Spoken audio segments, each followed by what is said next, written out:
All right, all right. Oh, welcome everybody to another boxing podcast. First episode of the year 2026. Shout out to everybody out there for joining us on this late night edition. That's right, late night edition 2026. Trying something new here. Should have gone live earlier, but things happen in life. Hey, wait a minute. Are we on the air? What's going on here? Hold on a second. Can you guys hear me? Yes, I don't even know what's going on here. I don't even know if people can hear me. People are saying that they can't hear us.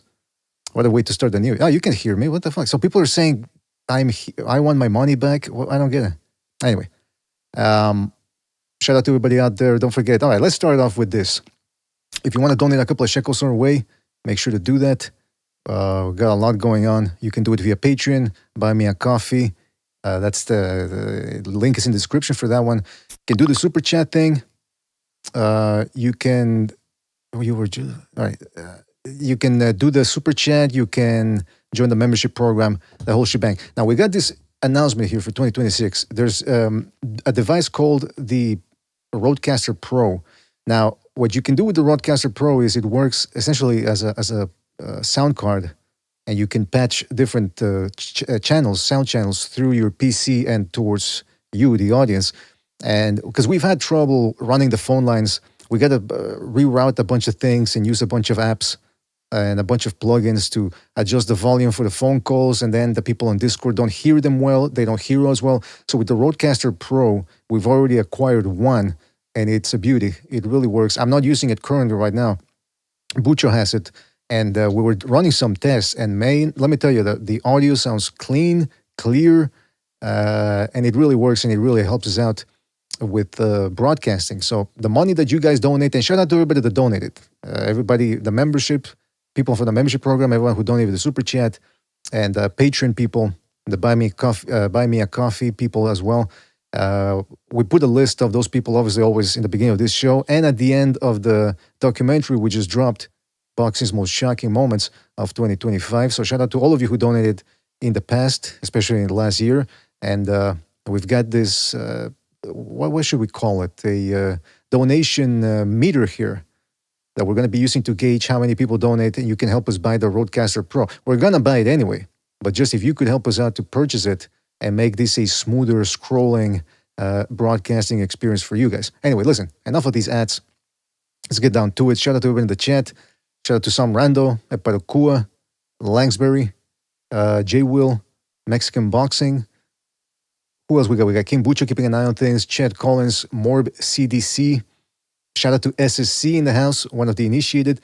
Same thing with Nightmurph. Shout out to him. Dark Hay Dog, Ricardo, Grim Reaper, Kane Mac, and many more people to come, I'm sure. Yes, happy belated New Year to all of you guys. And Christmas, holidays, Kwanzaa, Hanukkah, whatever. Whatever it is that you guys celebrate. Shout out to you guys for joining us. Now, what was I going to say? Now, 2026, we had to modify the layout here a little bit. So the main comments or the highlighted comments will be appearing in the lower portion of your screen. And as always, I can put it up here. There you go. Crusades 2.0 time. Oh, yes. Crazy. Listen, 2026 is getting off to a quick start, ain't it? With all this news happening. But anyway, this is a boxing show, so we're going to keep it boxing for the moment. Wait a minute. I'm still getting used to this new layout here. I just modified. Yeah, what the hell's going on? All right, so I'm going to be taking down the YouTube single comments. I'm just going to be putting them sporadically when something really important comes up or when I have to highlight some of the comments here. Now, I wanted to get to this first. I don't know if you guys saw this, but Rick Merrigan, who is Virgil Ortiz's manager, he appears to be the main antagonist or obstacle in getting this Ennis versus Ortiz fight made. And apparently the rumor is the Golden Boy side is sort of holding strong, and they seem to want to get the Saudis involved to get some of the Riyadh money so that they can get the most money out of this.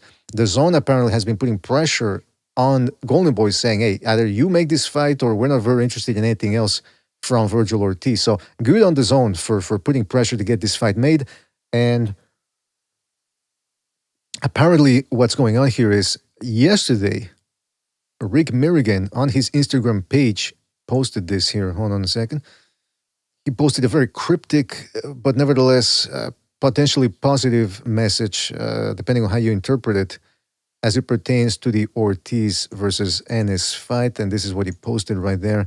When the fight gets done, and he posted a haggard-looking Tiger Woods there. Again, I don't understand the reference, but apparently people were saying that it looks like a positive thing. It's like almost as if he's intimating that the much anticipated Ennis versus Ortiz fight is close to coming to fruition, which is interesting because this Ennis versus Ortiz fight is not even for all the marbles. It wouldn't be for the Ring Magazine Championship of the World. That would have to be contested between Ortiz and Fundora, who are rated number 1 and 2, I believe. I think Ortiz is number 1 and Fundora is number 2. So that's the fight that would have to take place for the championship. This is mostly interesting for us boxing fans because it's an action fight that really should have taken place back at welterweight. Nevertheless, better late than never, and we are interested in watching this fight, so we'll see what happens. Miso Dionysian says Virgil is going to get karma for robbing Boachuk. Well, I mean, Virgil didn't exactly rob the guy, it was the judges. I mean, he just fights the fights, but you never know. Could be. Patakua says Joshua retiring is not a surprise under the circumstances. Well, nothing's official yet. That was relayed by Anthony Joshua's uncle, who said that he might be retiring. Anthony Joshua might be retiring, but nothing is certain as of yet. Jaime Raiden says this is a better time to start the shows, in my opinion. Well, we'll see, man. I'm not much of a night. I'm no Art Bell. Put it that way. The night shows, I tend to get tired. The best for me are the morning shows, early morning shows, 6 a.m., because I wake up with pep in my step. Happy Festivus. Somebody, happy Festivus, yeah. More BDC says Boots is going to duck Fundora and Mortazali. Well, hopefully not. Hopefully not. And by the way, I just realized that I forgot to highlight these comments because they're on top. And now I got to click on this every time I got to put them. With the Procaster, though, with the Rodecaster Duo, I think I'm going to be able to activate that with buttons instead of with a click of the mouse here. But anyway, enough about the Rodecaster Pro. So that Ortiz and his fight, it looks like it might come to fruition. And quite interestingly, on ProBox, they were talking about this. And I want to play you a couple of clips here of that because I think it's germane to the discussion here about how if we want to make boxing great again, we got to implement a couple of things. We got to, first of all, implement the rules. No more clinching, no more running, no more back foot bitching, no more dipping below the waist. It's essentially no more cheating. And obviously, it becomes a little bit more complicated as it pertains to PEDs.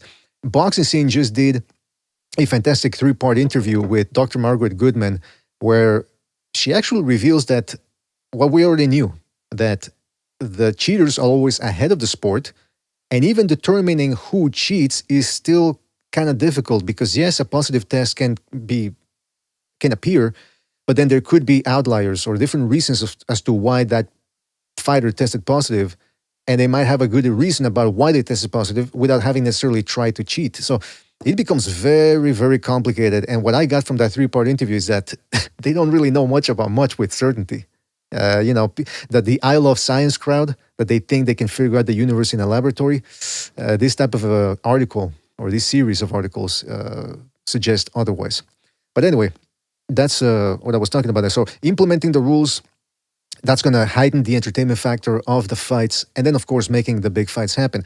And the reason why I bring that up here is because on ProBox, they were talking about how the zone is moving in the right direction in trying to force these promoters to make the big fights and to stop expecting the Saudis to dish out mega bucks for these fights that only us boxing fans, hardcore boxing fans, are really going to watch. So these people that are asking for 10 million plus for this type of fight, Ennis versus Ortiz, neither guy is is a mainstream guy. They're not household names. So for these people to be expecting to get paid $10 million plus for these type of fights, ridiculous, absolutely ridiculous. But anyway, let's get to the video that I was talking about here, featuring Chris Algieri, Paulie Malignaggi, and Smith. What's his name? Jimmy Smith, I think? Or am I confusing that guy from the NYPD Blue? Anyway, forget about it. Smitty something. Let's call him that. Bump the brakes. Bump the brakes. Not ready. Not ready. I'm not ready on that one yet. A resident skeptic here, Chris. What do you think about DAZN? Once again, getting behind the biggest fight that can be beaten, not a we'll wait and see kind of fight. Listen, there's a lot of aspects that are very throwback to this feeling. One, the fight itself, right? It's a throwback fight where you got stylistically, it's a good throwback in terms of the athletic. A Northeast fighter, then you got the Mexican style, Mexican-American fighter. So you got that throwback of a matchup. It's a throwback in that you got two guys that are prime, undefeated in their physical primes, age-wise. I mean, we already know that, and that's why a lot of people are interested in this fight. Putting it all on the line to fight each other. And then third part that's a throwback is the network is pushing for it, like the HBO and Showtime days. If the fight wasn't at that level, the network would not host it. DAZN is learning. They're learning that, hey, listen, we got to put on good shows if we're going to expect people to tune into our product. This is a fantastic fight, a fantastic matchup. And like you said, Champ, DAZN understands that. And I wonder if this has something to do with the fact that now with this DAZN Ultra package, which, by the way, still is not available in Canada, as far as I know. It's not called It's not called DAZN Ultra. What's it called? I forget what it's called. I'm confusing that one, by the way, with BDA Ultra. The BDA research and development team has undertaken a big multi-billion-dollar project that is designed to deprogram people from thinking that clinching, running around the ring without throwing shots, stalling essentially, and dipping below the waist and all those things. We're going to deprogram people from thinking that those things are all viable legal options within the ring. Also try to deprogram people from believing that the sanctioning bodies somehow are good for the sport. And, weight bullying too. We're going to deprogram people about that belief and so on. So do not confuse BDA Ultra with any other type of Ultra, right? And it's not a brainwashing thing. It's the opposite. We're going to deprogram people from the conditioning that has gone on. And as it pertains to that, maybe DAZN is pushing for this Ennis versus Ortiz fight because, look, they're going to be pulling about 12 pay-per-views this year. And they have to be quality fights. They can't just be, fucking Cuello versus somebody, Matias versus Smith. Even though, ironically enough, that fight is on pay-per-view on some sort of I don't know which network it's on, but it's, or which broadcaster, but it's pay-per-view. So DAZN might be trying to get away from that. And they're actually pushing for that, which we haven't seen much. And one more thing, I think we're seeing this also because Netflix had the same idea.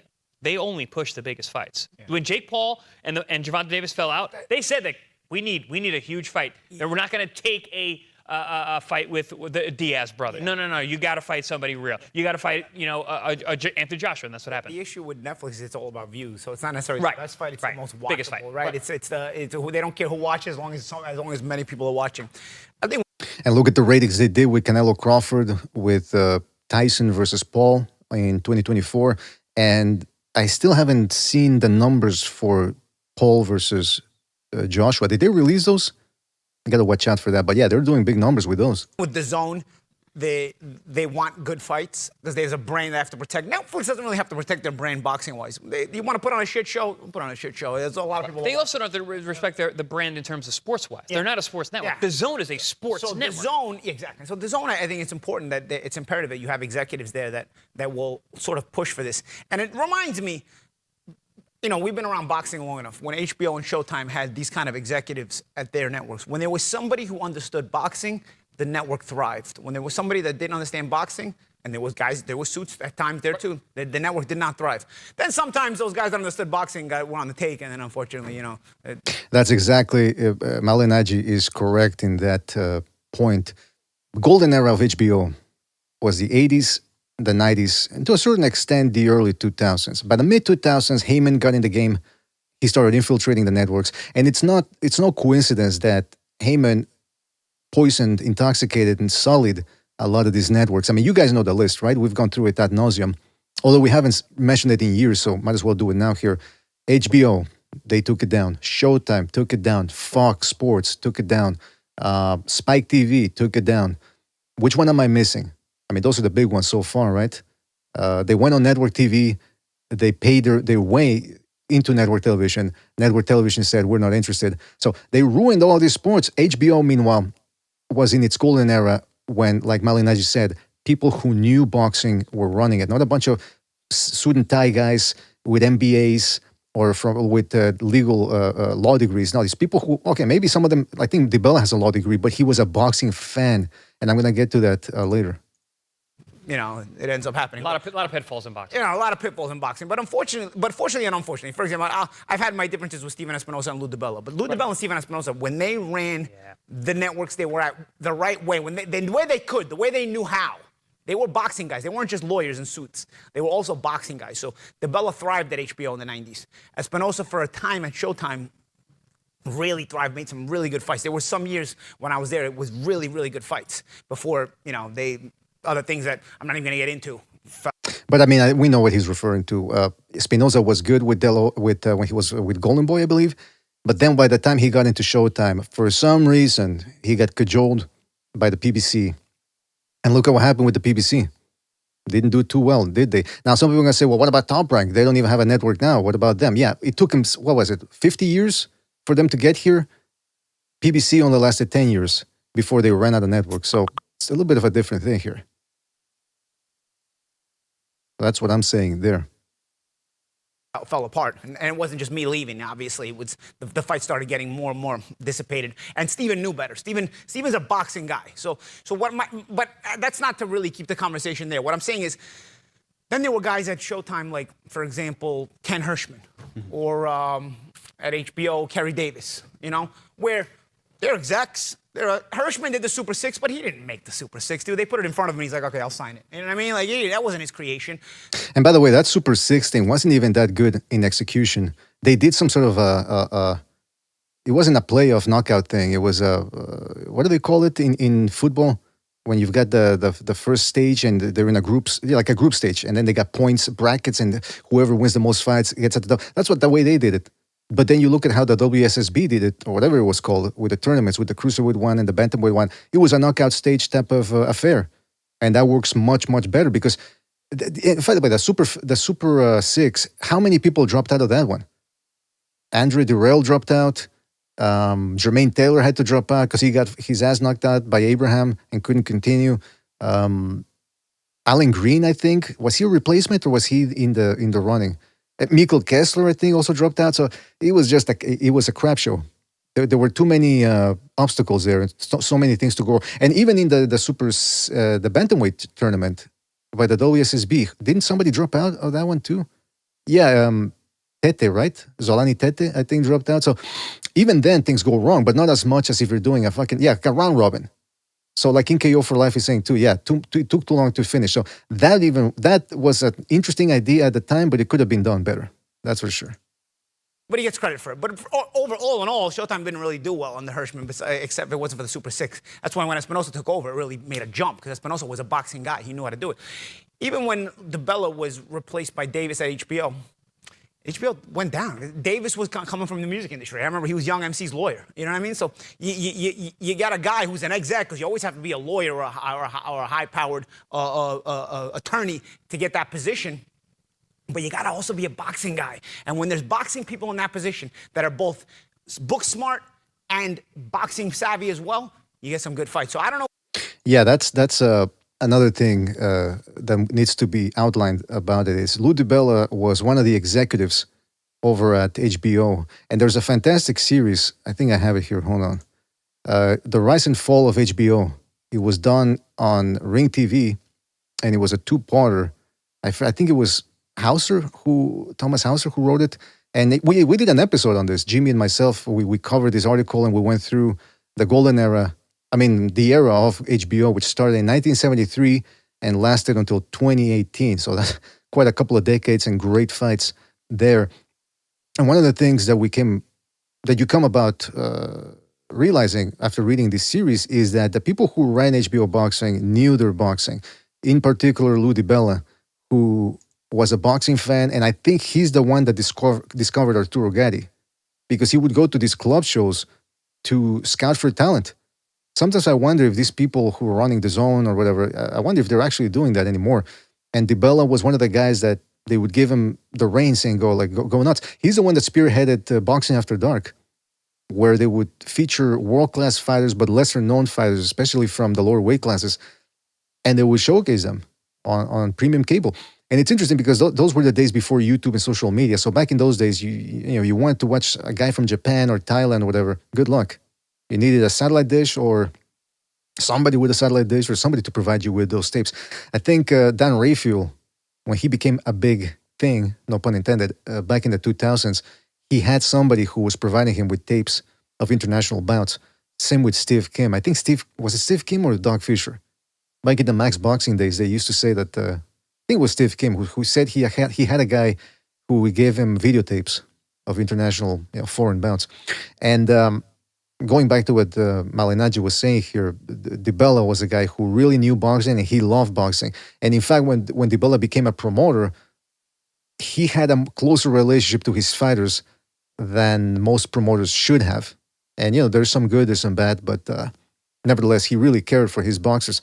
And Thomas Hauser in that article said, HBO boxing became great for several reasons. It had the support of senior management, which started with Michael, I don't even know how to pronounce that name, Fuchs, and continued with Jeff Bukis, I don't know.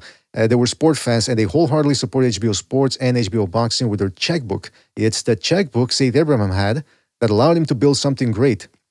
He had the full support of senior management and a huge, huge budget. And we're seeing something similar here with the Saudis. They know which fights to make, and they got the war chest to make it happen. But even then, there's still been some inconsistencies with the product. And hopefully now maybe the zone is waking up. Now, interestingly enough, if you look, one last thing on this, or a couple of last things, because we got to move on. Can't spend too much time on this, but there's something interesting here. Like I said, in the late 2000s, that's when Heyman infiltrated HBO, and that's why Steve Kim jokingly referred to HBO as Heyman Boxing Organization. Bob Arum had something to say about the fall of HBO as well. He says, the height was in the mid-'80s into the mid-'90s. I think boxing people realized that the people at HBO knew what they were doing, and they knew how to keep their suppliers happy. When Seth Abrahams left, that was forgotten. If you produce quality fights for HBO, they would do a fight for you that wasn't as good. They had a favor bank. You were constantly looking to do events for HBO, knowing they would find a way to reward you down the road. But then, of course, different people left. Some people left, and then different people came in. And that's the other thing. I forget who came into power of HBO Sports, but it was essentially, the guy didn't really care much for boxing. Apparently, he was more of a baseball guy. Those HBO documentaries they used to make about baseball. And apparently apparently that was the story about the new guy that took over HBO. And then it was some other guy with a Jewish name in the last run of HBO in the 2010s. And that dude, by then, he couldn't really make anything happen. So that's what Bob Arum had to say about the fall of HBO. And yeah, you need boxing people. You can't just grab some of these people with law degrees that are businessmen and they just want to make money off of this. And I mean, obviously it's a business and they want to do that, but at the same time, it's dependent upon us, the boxing fans. And if we're not getting the fights that we want, then the hell are you going to do? Bob Arum says that the problem started when Greenberg took over. I think that's the guy, by the way, the baseball guy. He made a deal with De La Hoya and then Mayweather. He forgot that the people that made HBO boxing what it was, Arum says.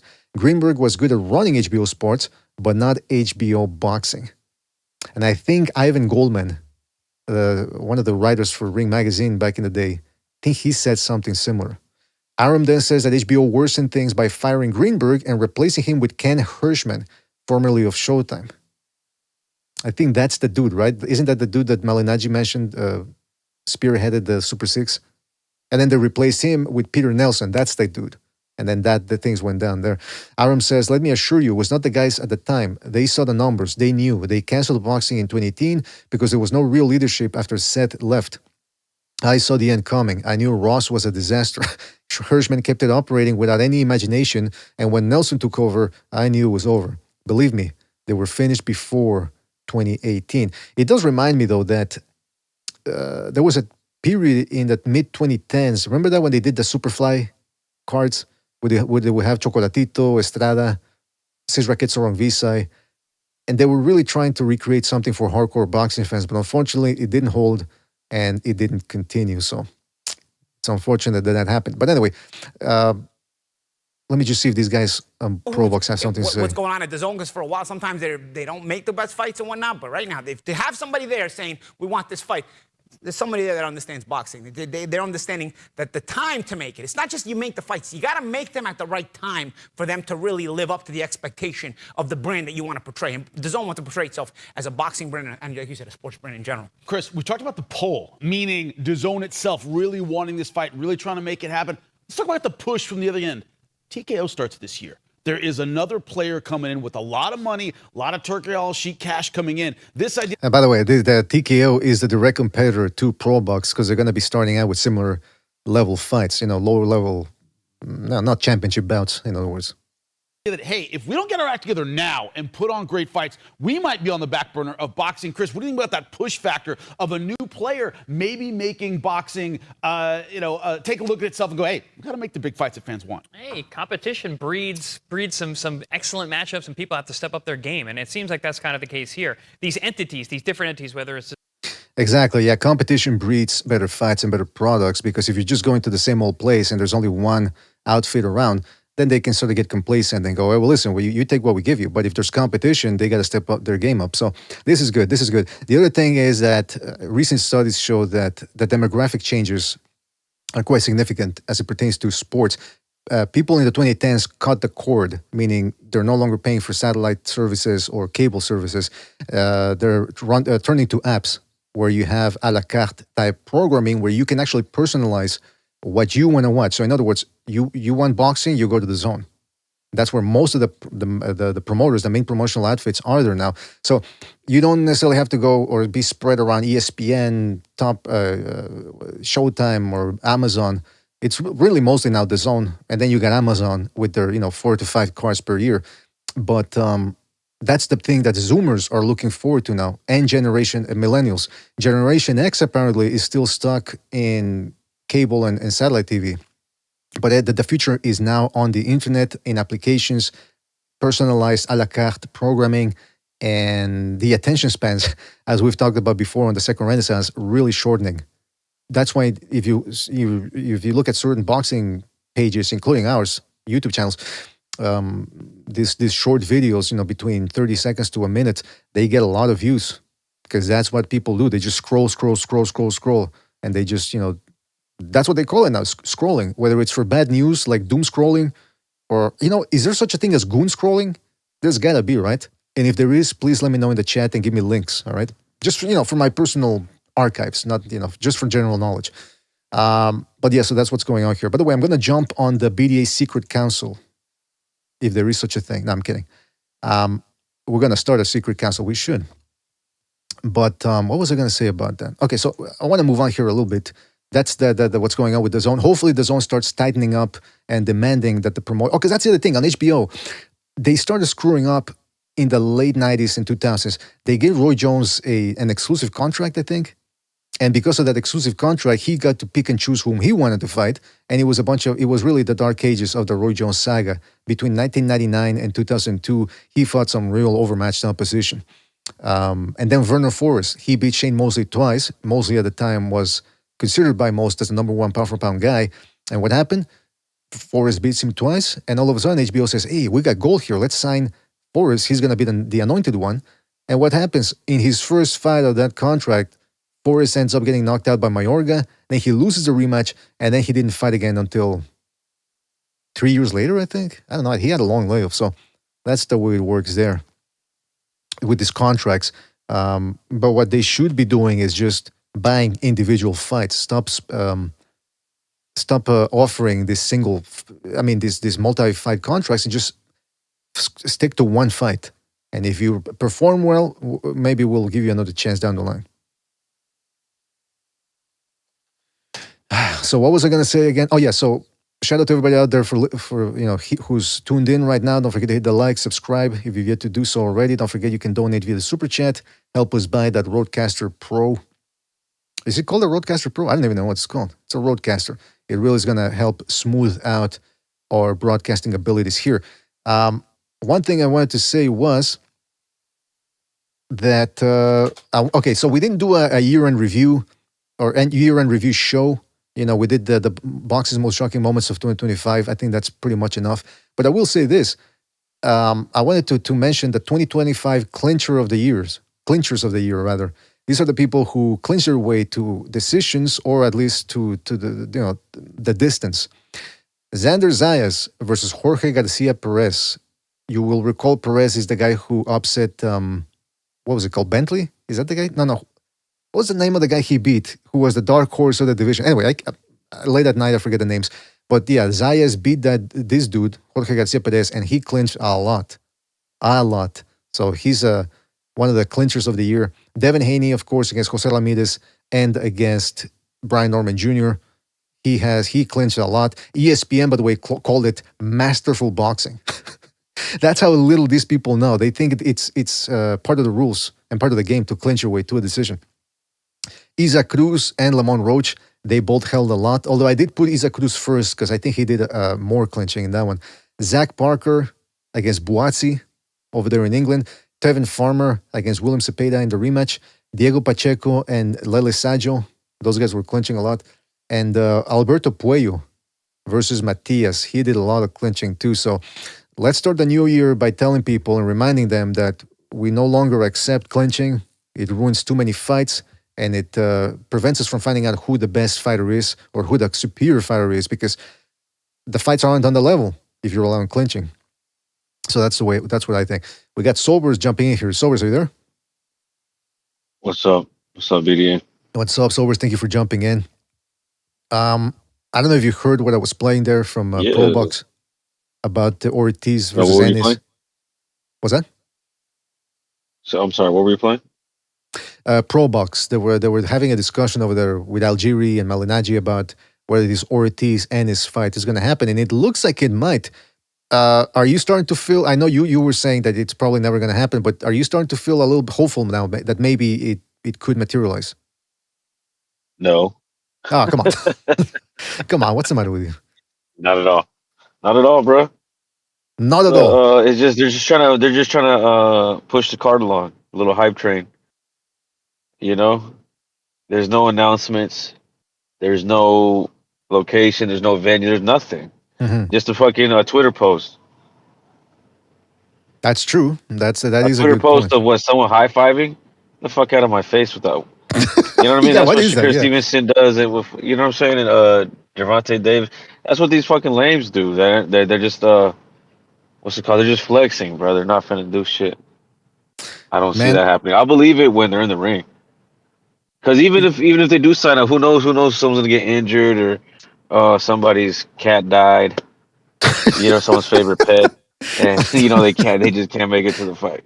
I mean, you know what? That sounds stupid, but nowadays stupidity is reality. Some of these dudes they pull out of the fights for the most innocuous or dumbest of reasons, rather. I do want to say this though. I'm curious to hear your thoughts on this. Xander Zayas, I think he was on the Mill City podcast, and they asked him about Ennis versus Ortiz, and he said he's picking Ennis to win the fight. He says, "I think I have Boots being the winner of that fight. He's athletic, explosive, strong, fast, and sharp." I saw a video where he said that Ennis was gonna put belt to ass. So he's taking. Of course. Yeah. He says, "We've seen Virgil in trouble when he gets a fighter that moves or throw punches with him. I got Boots taking that fight." When have we seen, which fight is that where Ortiz looked bad against a mover? I guess who would they be? I think There was that English guy who he took like 9 rounds to stop him or something like that, but I don't think he He beat looked the bad crap against out him. of- Can't he remember beat his name. he beat it's gonna come back to me, but he beat the crap out of that dude, dropped him multiple times. The guy Yeah. the guy that gave him trouble was the opposite of a mover. It was Boachuk. Strong Right, slugger. someone who crashed into him. Right. And I've said it before, Ennis is not a boxer. He's a slugger too. He just happens to have quick hands. Every time he tries to box from the outside, he starts getting his head snapped back, and then he has to resort to opening up with his offense, and that's how he gets guys out of there. And I'm glad that he does that. He should be doing that more often. He should stop trying to be a long-range boxer because he's not it.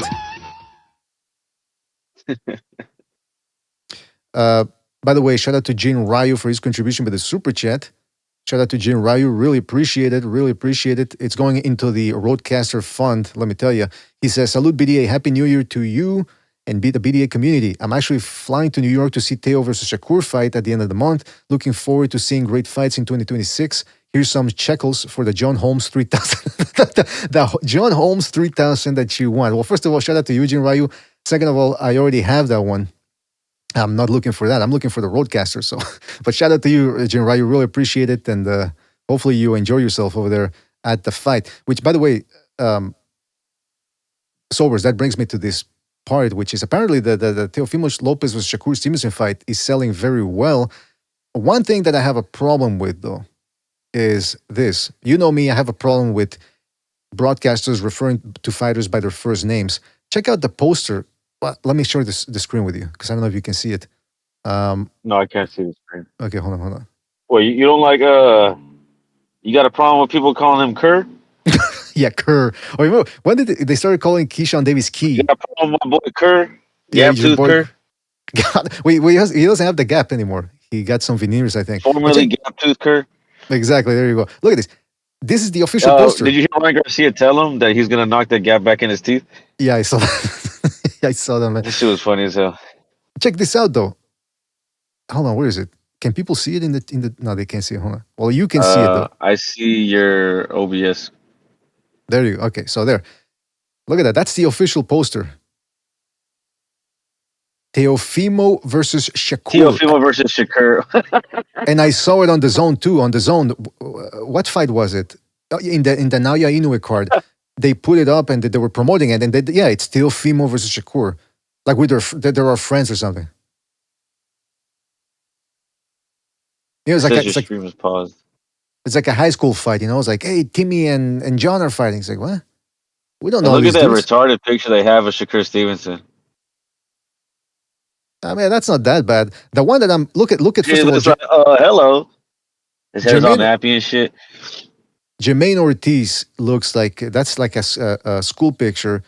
Keyshawn Davis looks like he's taking a shit. Bruce Carrington looks crazy as always. He's got those like beady eyes, and they're very close to his nose. I can't see. It says your stream's paused on my. What? Okay, now I see it now. Oh, okay. It's because you know what it was? Because when I put up the screen, is it back to pause now? Yeah. Yeah, okay. It's because I got something on top of it. How about now? Same thing.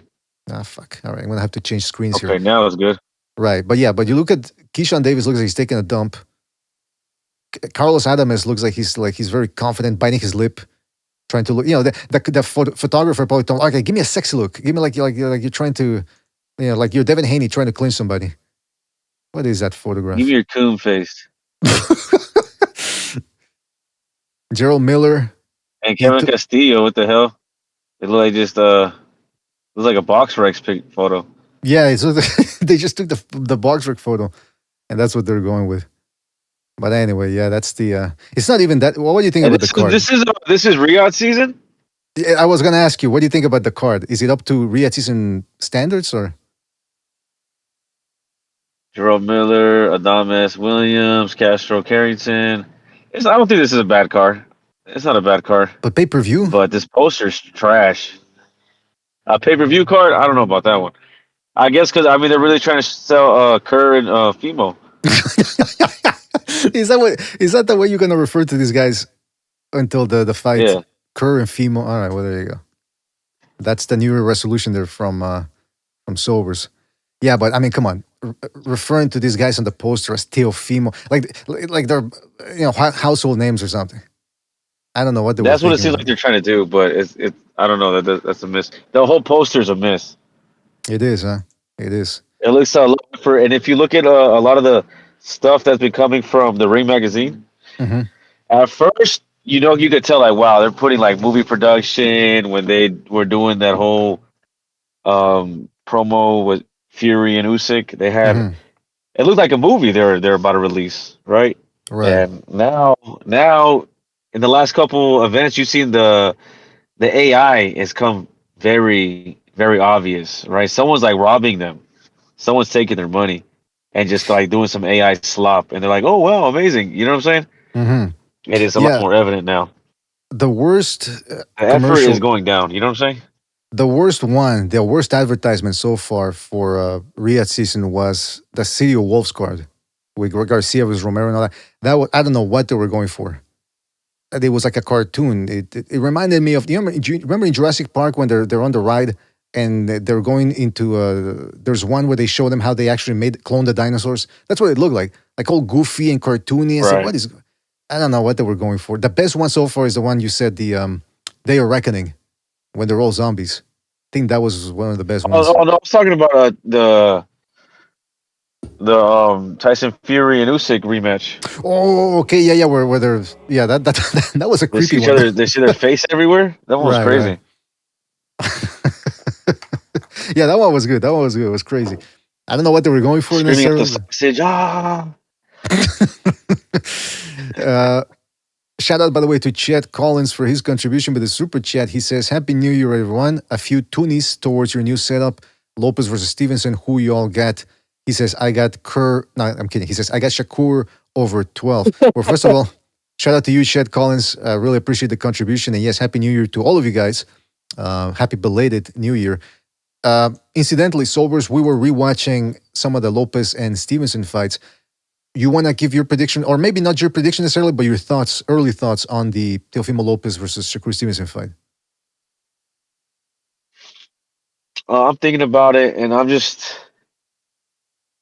I mean, I see where they can both be good, right? Mm-hmm. Shakur Stevenson, he seems to be more technical, or like you mentioned the other day, like he's more control what he's doing in the ring, and it'll be easy. I think if he's focused or whatever, he can bait Teofimo in and catch him lunging in, like we saw Sandor Martin doing with regularity. Mm-hmm. He's a southpaw as well, and you've seen Teofimo Lopez trying to use his athleticism, his explosivity.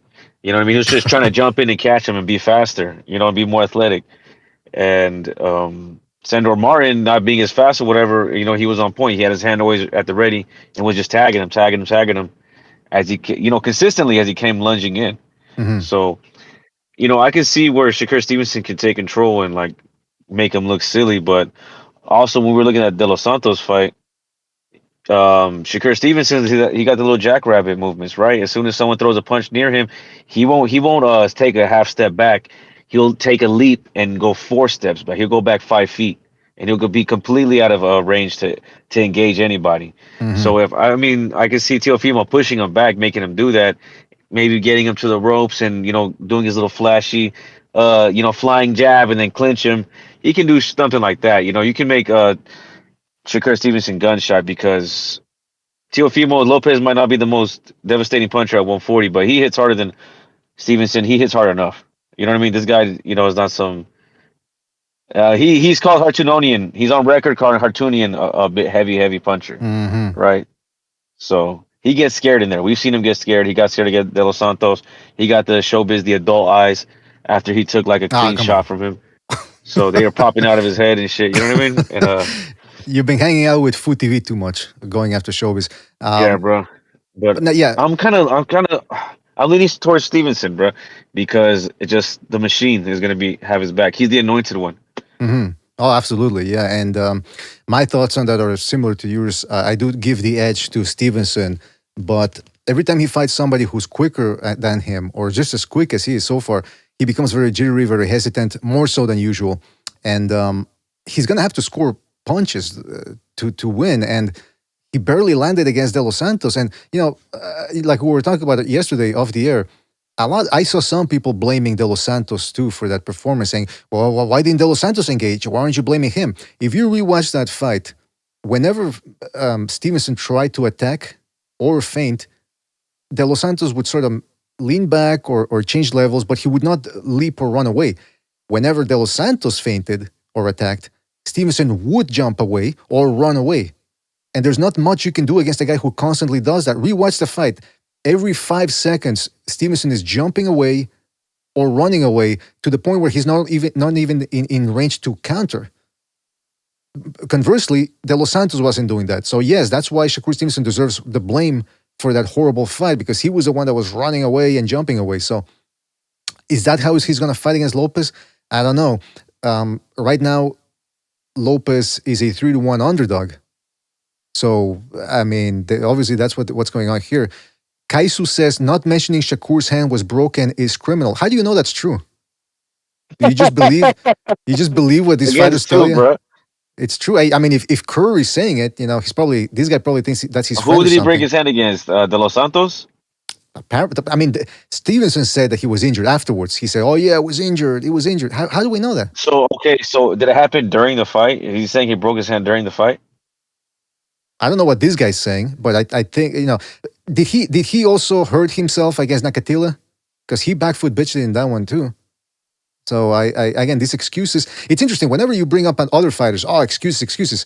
But with Shakur Stevenson, all of a sudden, hey, the broken hand, bro, the broken hand. The man's hand was hurt. You ain't hear him? He had a bruise on his hand. Like, all right. Exactly. So I mean, Charge it to the game. What the fuck? Bucha says Kerr broke his back, spinal. Yeah, he was spinal, Exactly. like Mike Tyson. But yeah, those are my thoughts on the fight. I do give the edge to Shakur Stevenson, but I think it's going to be an uneventful fight. And any time somebody mentions that, there's always going to be somebody saying, "Oh, you don't appreciate the sweet science." Listen, I didn't mind the Shakur Stevenson versus Hartunonian fight. I thought I was intrigued by the fight. It wasn't a bad fight. But the problem was that the machine overhyped Shakur Stevenson, and he did that too, by the way, saying he was going to whoop Hartunonian, blah, blah, blah.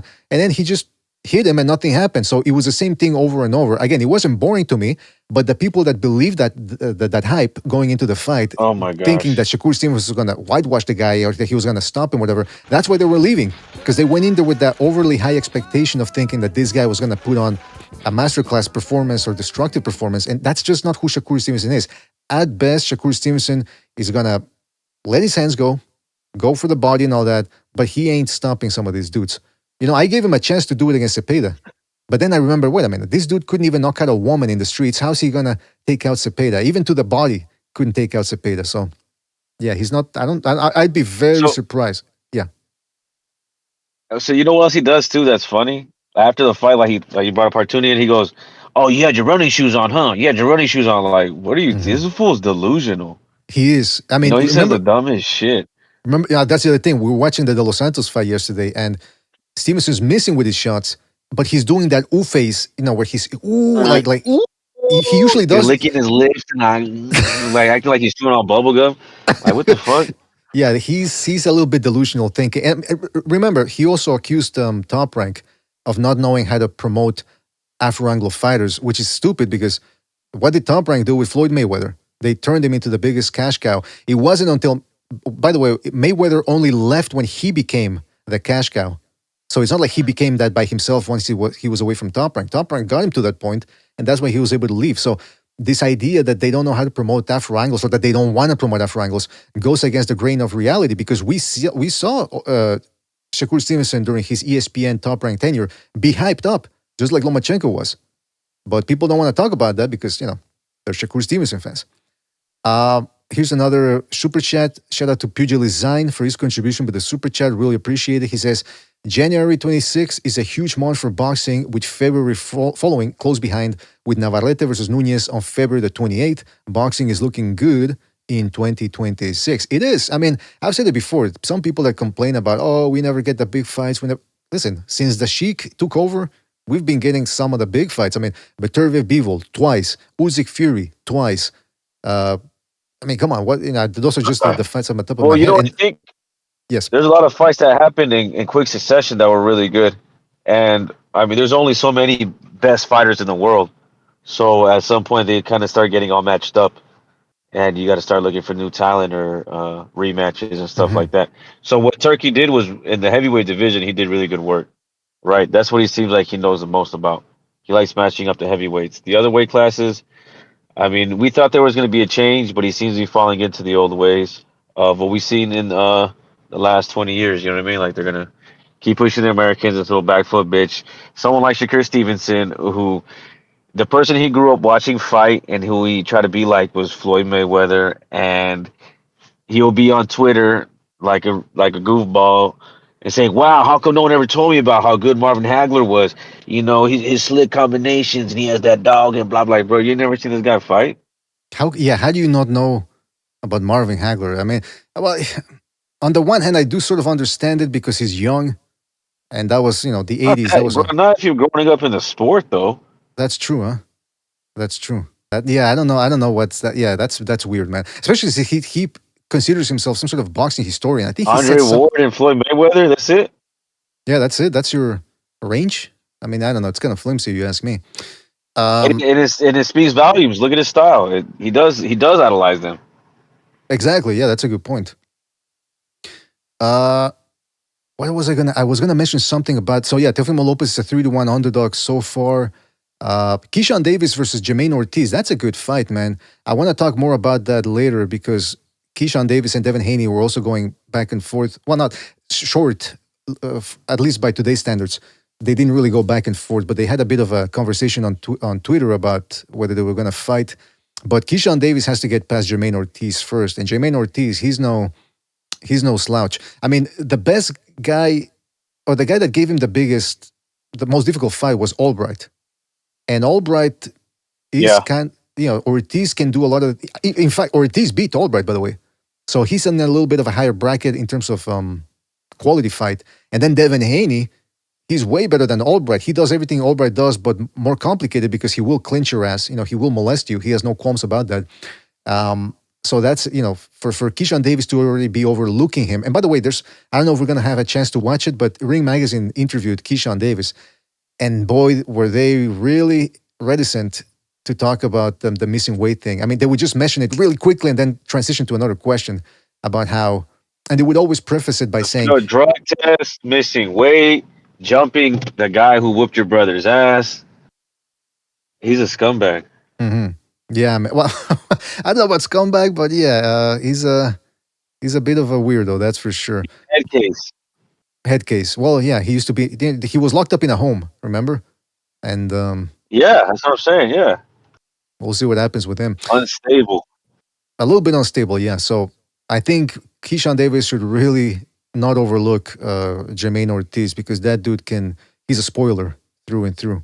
And Albright gave Keyshawn Davis a very tough fight. Like Sober said, Keyshawn Davis ended up testing positive for the wacky tobacco, which, by the way, Sobers has nothing against the wacky tobacco, but if you're an athlete, Nothing at all. yeah, yeah, but if you are an athlete, maybe that's not the best thing to. Although one guy at my gym told me that, and he was an MMA regional champ. He used to smoke blunts all the time, and a doctor had told him that it actually opens up the not the airwave per Expands se. the lungs. Yeah, something like that. So I wouldn't risk that though, by the way, because who knows if that's true. But maybe it is a PED of sorts. Maybe it is a PED of sorts. But what was I gonna say? Moving on to the news. Don't forget to hit the like, fellas. I'll Hit the say like. this about the Keyshawn Davis and Jermaine Ortiz fight. I don't think that's a good fight or Keyshawn Davis. That's a fight I don't think I'd see him take. I'm Mhm. kind of surprised he's taking it, and the fact that he's overlooking Ortiz is a bad sign. I mean, it's bad for him, right? It might be good for Ortiz because that guy he can Right. box. He has the same kind of. He's a big guy. He cuts a lot of weight. He's strong. He's athletic, just like Davis and Shakur Stevenson, Teofimo Lopez. You saw how he made Lopez look. So Lopez takes hard fights against styles that, he'll look ugly as fuck in there against, and you don't see these other guys doing that as much, right? Hmm. Yeah, that's true. That's true. And Davis and Stevenson. So I'm very interested to see how he handles someone who can back foot bitch just like him, yeah, that's gonna be and is that's also big as hell. He's gonna be as big as hell in the ring. I was surprised when we were watching Stevenson versus De Los Santos or rewatching it that Stevenson did look bigger than De Los Santos, not by much, but he did look bigger. And then you watch Keyshawn Davis facing off against De Los Santos, and he looked way bigger than De Los Santos. So how big is this Yeah. dude? That is insane. It's those supplements that they take, I guess. But one thing I wanted to by the way, fellas, don't forget to hit the like I said, and we're going to be moving on to a range of subjects here. We are going to be covering this Saturday's fights. We got some interesting fights, not the biggest fights, but a little bit of something, everything for everybody. And but what I wanted to stick to this Keyshawn Davis versus Jermaine Ortiz thing because Floyd Schofield, who by the way only fought once in this last year, that's insane, man. That's for a young guy like that. But He got poisoned, man. Well, yeah, that's the thing, though. That was we're waiting for the toxicology report. That's what his father said. Toxology report, y'all. Honestly, I forgot Toxology about report. that guy. That's a good impersonation there, Silvers. It's that My hypnotizing. son is gonna knock him out. You heard? I gotta play this now. I gotta play the guy who. Do I have it here? There's a guy on We Twitter can't who. talk about it. They got lawyers. They bigger than us. Fuck, that's a good impersonation, man. Do I have it? Oh man, I used to have it here somewhere. The dude who. Oh, here it is. Okay, I'm gonna play the audio, just the audio. Honest. Since we being honest, let's be honest. Cause Shakur ain't no tank. Who did Shakur fight? I thought you were playing my voice back to you. I was like, damn, that is a good impression. My boy Floyd Schofield is the best, hands down. And I kept telling y'all Hands that. down. And I That doesn't kept work telling you. either. That's exactly what they said. No, that doesn't work either. But yeah, man. Wait, that's his dad, right? That's a guy imitating his That's Schofield Mama Senior. Schofield. Wait, is that an imitation or is that really his dad? What he sounds I like? said don't it. I remember said it actually. twice that it's an imitation. It's a guy imitating Floyd Schofield Senior. Oh, that's crazy. It's not right. It's not cool. Yeah, I mean, I don't know, man, but it is a dead-on impersonation. But what I wanted to say was that, hold on, what was I going to say? Oh, yeah, so Schofield is looking for a big fight, and apparently he believes that the Keyshawn Davis versus Jermaine Ortiz fight is a 50-50 fight. He had this to say. He said, where is this? Where's his quote? Anyway, they don't have the quotes, but he's referred to the bout as a 50-50 fight, rejecting the idea that Davis is a clear favorite. His reasoning centered on two factors. Davis has been inactive, and he is making his first appearance at junior welterweight after spending his career at lightweight. Davis enters the fight with name recognition, Olympic credentials, blah, blah, blue. Ortiz,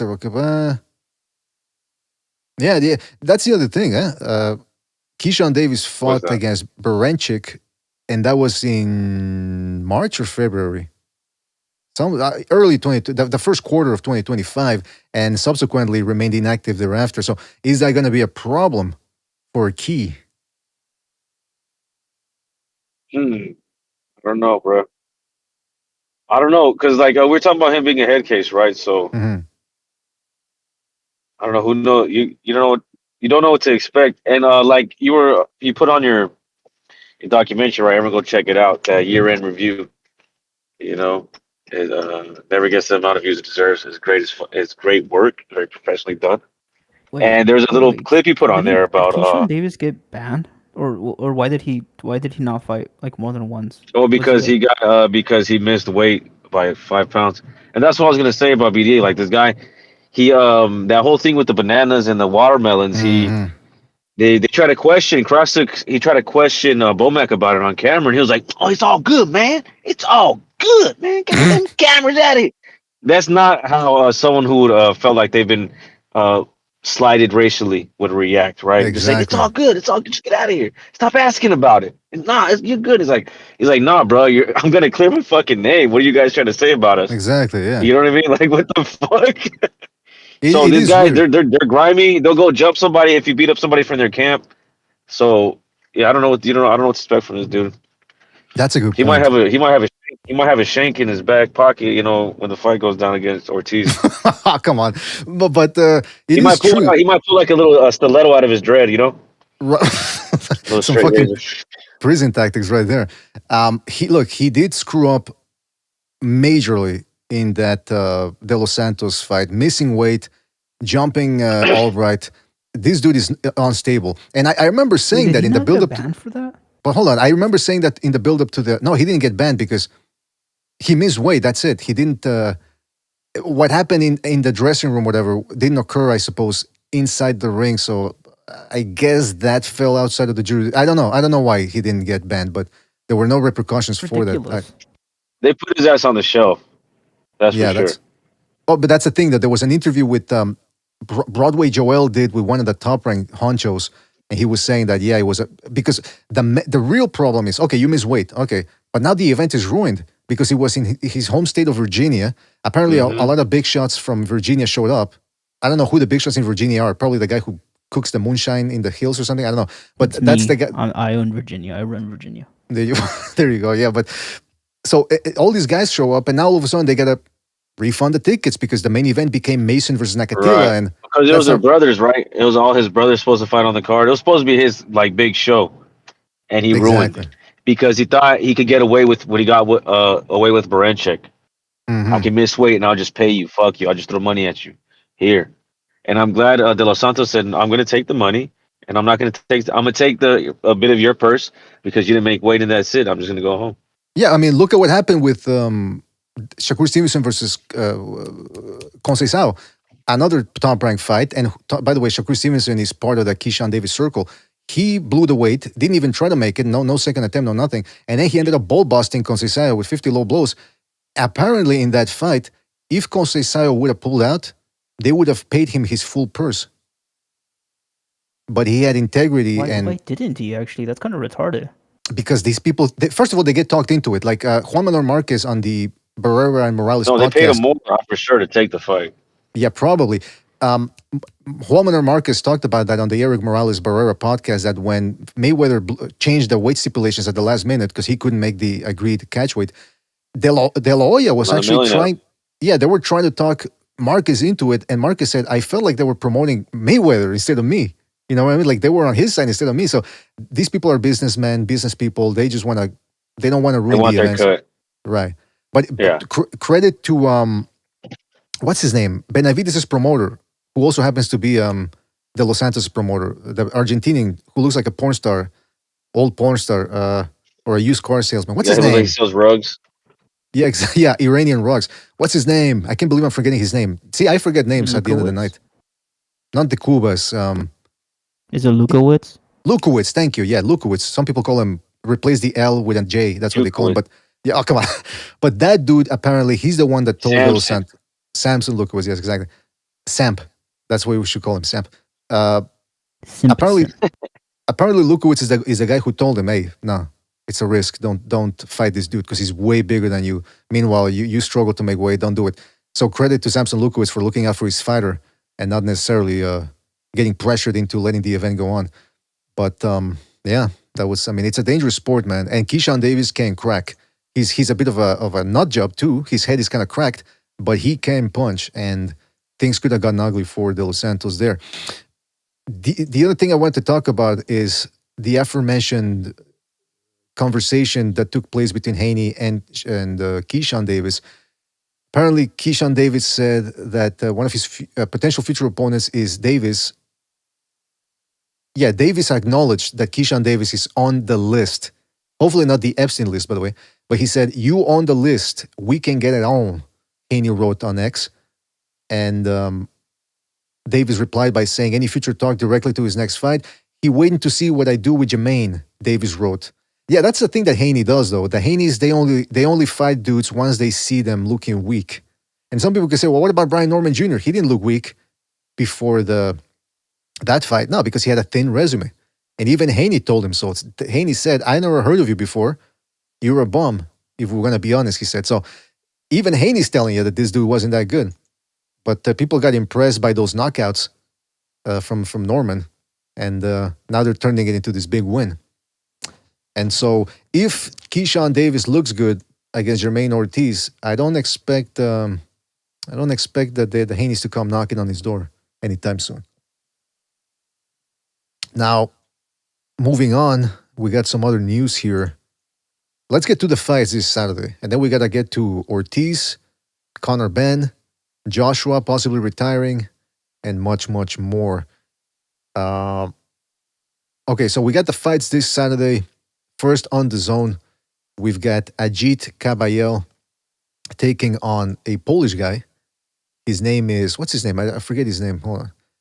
Damian, I don't even know how you pronounce it. We need some of our Polish friends to let us know. But this dude is 17-0 with 11 knockouts. And check this out. He stands at 6 feet, 7 inches tall. Where's his height? I had it here somewhere. What the fuck? It's not even here anymore. Anyway, the guy is 6 feet 7 inches tall. Ajit Kabayel, though, like some of the women I used to work with in the industry, doesn't mind a little bit of size. Look at Zhang. He beat the crap out of him. Same thing with Makhmudov. So this dude will take. Oh, here it is. 6 feet 7 inches tall. He's never fought anybody of Kabayel's level, but I saw some of his fights. The guy's got a little bit of pop to his shots, a little bit of snap, kind of herky jerky, a little bit of Tyson Fury, just a little bit, not a lot, in him. And Kabayel, speaking of activity, hasn't fought since February 2025 when he beat Zhang. That was a great performance. He was in a great run, and then all of a sudden, nothing for close to a year. So, guys, what do you expect from Kabayel? And who would you like to see Kabayel? Again, I don't want to look ahead too much from this Polish guy, but if Kabayel comes out victorious as he should he be in line for the heavyweight championship of the world? Wardley. Yeah, Wardley versus Kabayel. That would be an interesting one. For sure.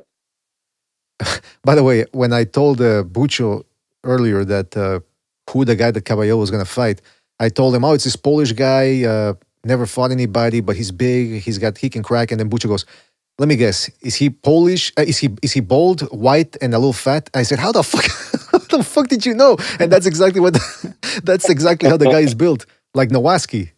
Or no, what was the guy's name? The heavyweight dude that ended up losing to Hellenius? Nowacki, right? That was him.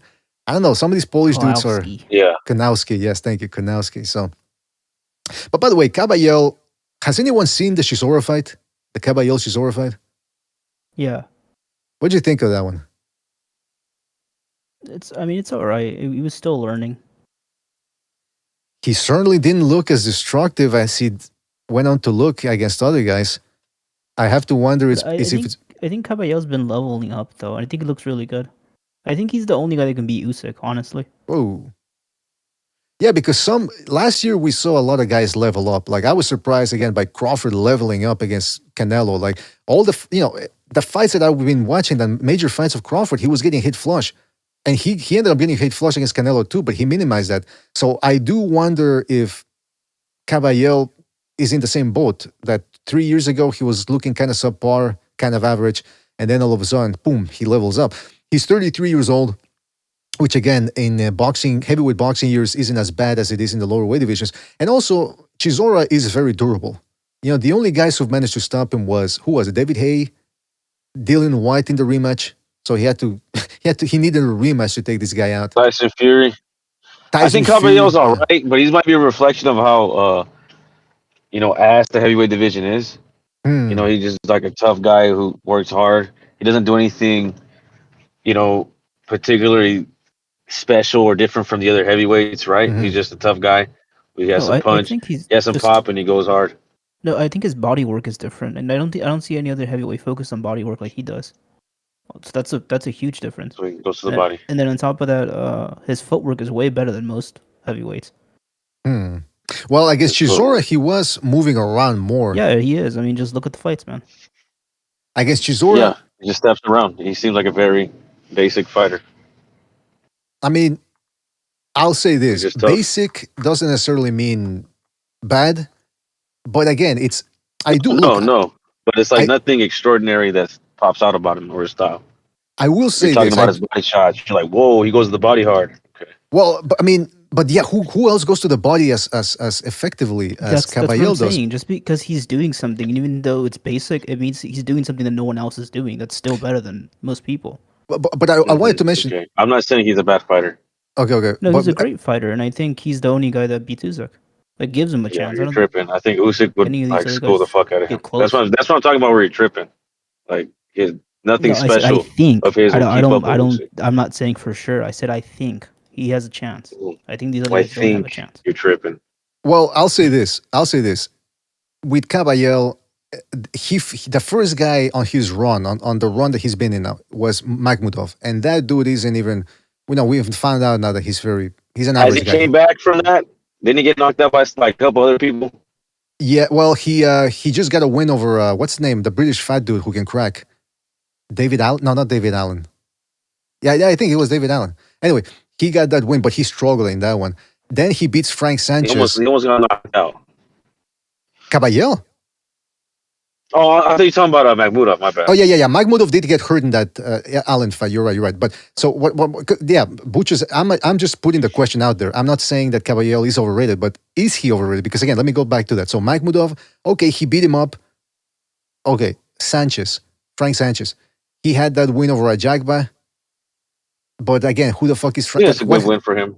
What has he done since, But right? what has he done since, right? Exactly. Yeah, and then Zhang, he's a back, he's a hard puncher. He's got good timing, but he's also in his 40s and he's shaped like a bag of milk. This dude's a fat Chinese guy. So, and he hasn't fought since. Now, again, those are good wins. I'm not trying to discredit them, but I'm just playing devil's advocate here saying, like Bucho asked, is Kabayel being a little bit overrated? A little bit. I believe so. That's why I would like to see him fight Wardley. Just compare it against Wardley and compare it against Utaima. Those other two guys, they're there. I mean, he has a better resume than those guys. Well, we shall see, man. We shall see. We're going to see how you think of what's his name. Wardley has a better resume than Kabayel. Well, let's see. He's got the Parker win. He's got Huni, Fraser Clark. No, I would give it to Kabayel. Just a Zhang win alone. But then again, so that's why I'm asking you. Then who has a better resume? Take into account their age. Yeah, that's the thing. When you fight these guys. Yeah, there's a lot of factors here. Now, Wardley beating Parker might be the best win out of both of them. Frank Sanchez might be his best win. That now, because that was like another semi-young undefeated dude. But now, I don't want to sound dirty, but let's go deep on that one. Let's take into account how get dirty Sanchez. No, but let's take into account how did Wardley look in that fight against Parker. Well, he didn't look great. I mean, he looked bad at times, but he also looked good at times, right? Like he had his moments where he looked bad against a coked out Parker, bro. Like a Parker that wasn't trying and was like almost blew out weight just to get here. He was looking really bad. He almost blew weight. What? Yeah, like he was so fat that he was trying to like slim down to like a normal weight. To like a normal weight. Did you see him before that? Like 2 months before the fight, dude was like obese. So there you go. So have to cut weight. There's no 2 months though. That's no. You sure he was training and he was fat. So like, I didn't wait until the week of the fight. In the sauna 2 months before. Like you never really didn't wait till the week of the fight. I don't know if you're not King Bucho says Parker was doing coke with Fury. Allegedly, Bucho. Come on, we don't want to get. Yeah, Parker didn't take this fight seriously, and it's sad because I think he's a good fighter. I mean, I don't know. I guess we'll see how he looks this Saturday. But I just wanted to let people know who this Polish guy is, and that he could go out early, or he could be a bit of a problem. Again, the heavyweight division, you just never know. Now, I wanted to mention this, by the way. Sticking to the heavyweight division here. Hold on, let me just look it up here. Matias, Kabayel. Hey, I had an article here. Where is it? Where Zhilei Zhang talked about coming back. Oh, here it is. Zhilei Zhang reveals his Big Bang hit list. That's his Big Bang hit list. I can't believe what these people fucking write. Who's playing that? All right, I don't know. Late night people are, yeah. Big Bang list from Zhilei Zhang, and a couple of interesting revelations there. First of all, this is what he had to say. Let me put it up on the screen here so people know what we're talking about. Zhilei Zhang reveals his Big Bang list, right? So he said, after the loss in February against the aforementioned Kabayel, he couldn't secure a fight with anyone, even though he accepted various potential opponents offered to him, according to Team Zhang. There were even serious talks about Zhang facing Chisora in December, so that would have been last month, but that fight never materialized, leaving Zhang with only one fight in 2025. Apparently, a lot of people just refuse to fight him. He says that's business, and it can really test your patience. But then he said he underwent surgery to remove calcium deposits from his elbow, I think, and he also opened up a restaurant in Times Square, New York. So he's been keeping busy. Like a but Chinese buffet. Yeah, well, yeah, I think he's been there a couple of times, or hopefully not. But what do you guys think about this? Zhang Zhang, he's in his 40s now, inactive. Are things looking bad for him coming into 2026? No. He could still catch like a couple paychecks before he leaves. Maybe one paycheck? One or two, man. He's a good fighter too. I mean, he's not a bad fighter. He's decent for what it is. Were you guys surprised at how Kabayel was able to just run through him? Yeah, I was. And that's what really sold me because I don't think anyone's ever made Zhang look like that. Didn't he get dropped? Yeah, he did. Yeah, he did. Kabayel did. So yeah, I wouldn't say he ran through him. He had to take some damage and fight through it. Yeah, I guess you could. Well, then I guess you could say he ran through him after the knockdown. Those body shots were vicious, by the way. He Like showed dog. That's good. Zhang was in visible pain. Like, when guys get hit with a body shot and they double over, but this dude was wincing from the body shots, and I'm thinking, man, this dude is a certified rib roaster. Maybe that's what Zhang in his new restaurant. Maybe he called the spicy ribs the Kabayel or something. I don't know. Maybe he should. Hold on a second. Shout out to Boxing 9741 for his contribution with the super chat. Shout out to Boxing 9741 who says, BDA, you see IBF pick Crawford Fighter of the Year size of hands? What? I didn't understand. I think he means, did you see that IBF picked Crawford as the Fighter of the Year for the size of his hands? I don't get what that means. But shout out to you, Boxing 741. You don't need to super chat again to clarify. You can just clarify in the chat if you will. Send another one. And more than 10, please. No, come on. That's not. We appreciate every super chat, but I'm not gonna. We appreciate every big super chat. That's what he's trying to say. There you go. A big bang, like Zhang. I haven't played this in a while. Hey, where is it? Big Bang Zhang, Zhang, nigga, 中国人啊 nigga, 中国人啊 What the hell is... Wait, I actually looked up his restaurant name. Do you wanna hear the name? Sure. It's a Niga restaurant. Oh, come on. Okay, so what does that mean in Mandarin or Cantonese or whatever it is? What does that mean? Niga, if I remember right, I think it means what, right? What? Like, as in, like what are you talking about? Someone like what? Like, what are you asking? But why would you name your restaurant what? Or maybe it means what do you want? It sounds provocative. I mean, I want to go. Yeah, I'm not going to go to fucking Times Square for that. But by the way, I mentioned that earlier that apparently the Stevenson Teofimo Lopez fight is selling well. And it's not necessarily the biggest fight or the most entertaining fight, but we'll see it's Times Square. Times Square, Madison Square Garden. When's the last time they had a fight there in that historic venue? All right, so Boxing is clarifying. He's saying, yeah, IBF picked Crawford for Fighter of the Year because of the size of his hand. Okay, so what's the joke? Was he joking when he said that, or there's got to be some sort of joke that I'm missing here? King Butcher says Garrett Davis's forefathers sold opium to the Chinese. The Boxer he kickstarted the Boxers Rebellion. The Boxer Rebellion. Actually, my friend corrected me. It means this or that. That's what it means. A little bit of this, a little bit of that. All right, that's good. That's good to know. It's good to know. So I imagine that. Imagine trying to go to Zhang's little restaurant, and then it's like one of those little hole in the walls where they sell catfish and fried rice and chicken wings, chicken fingers. You know what I mean? Yeah, are you trying little rundown family spots where they got like the mom and the daughter working in the front and the dad, cooking in the back and shit. Yeah. Shitty walk. You want shitty walk? You want broccoli? You want the broccoli? Yeah. Broccoli? You want your fried rice? How's fried rice? No broccoli. Hey, listen. The Chinese make some excellent food, man. Can't put them down for that.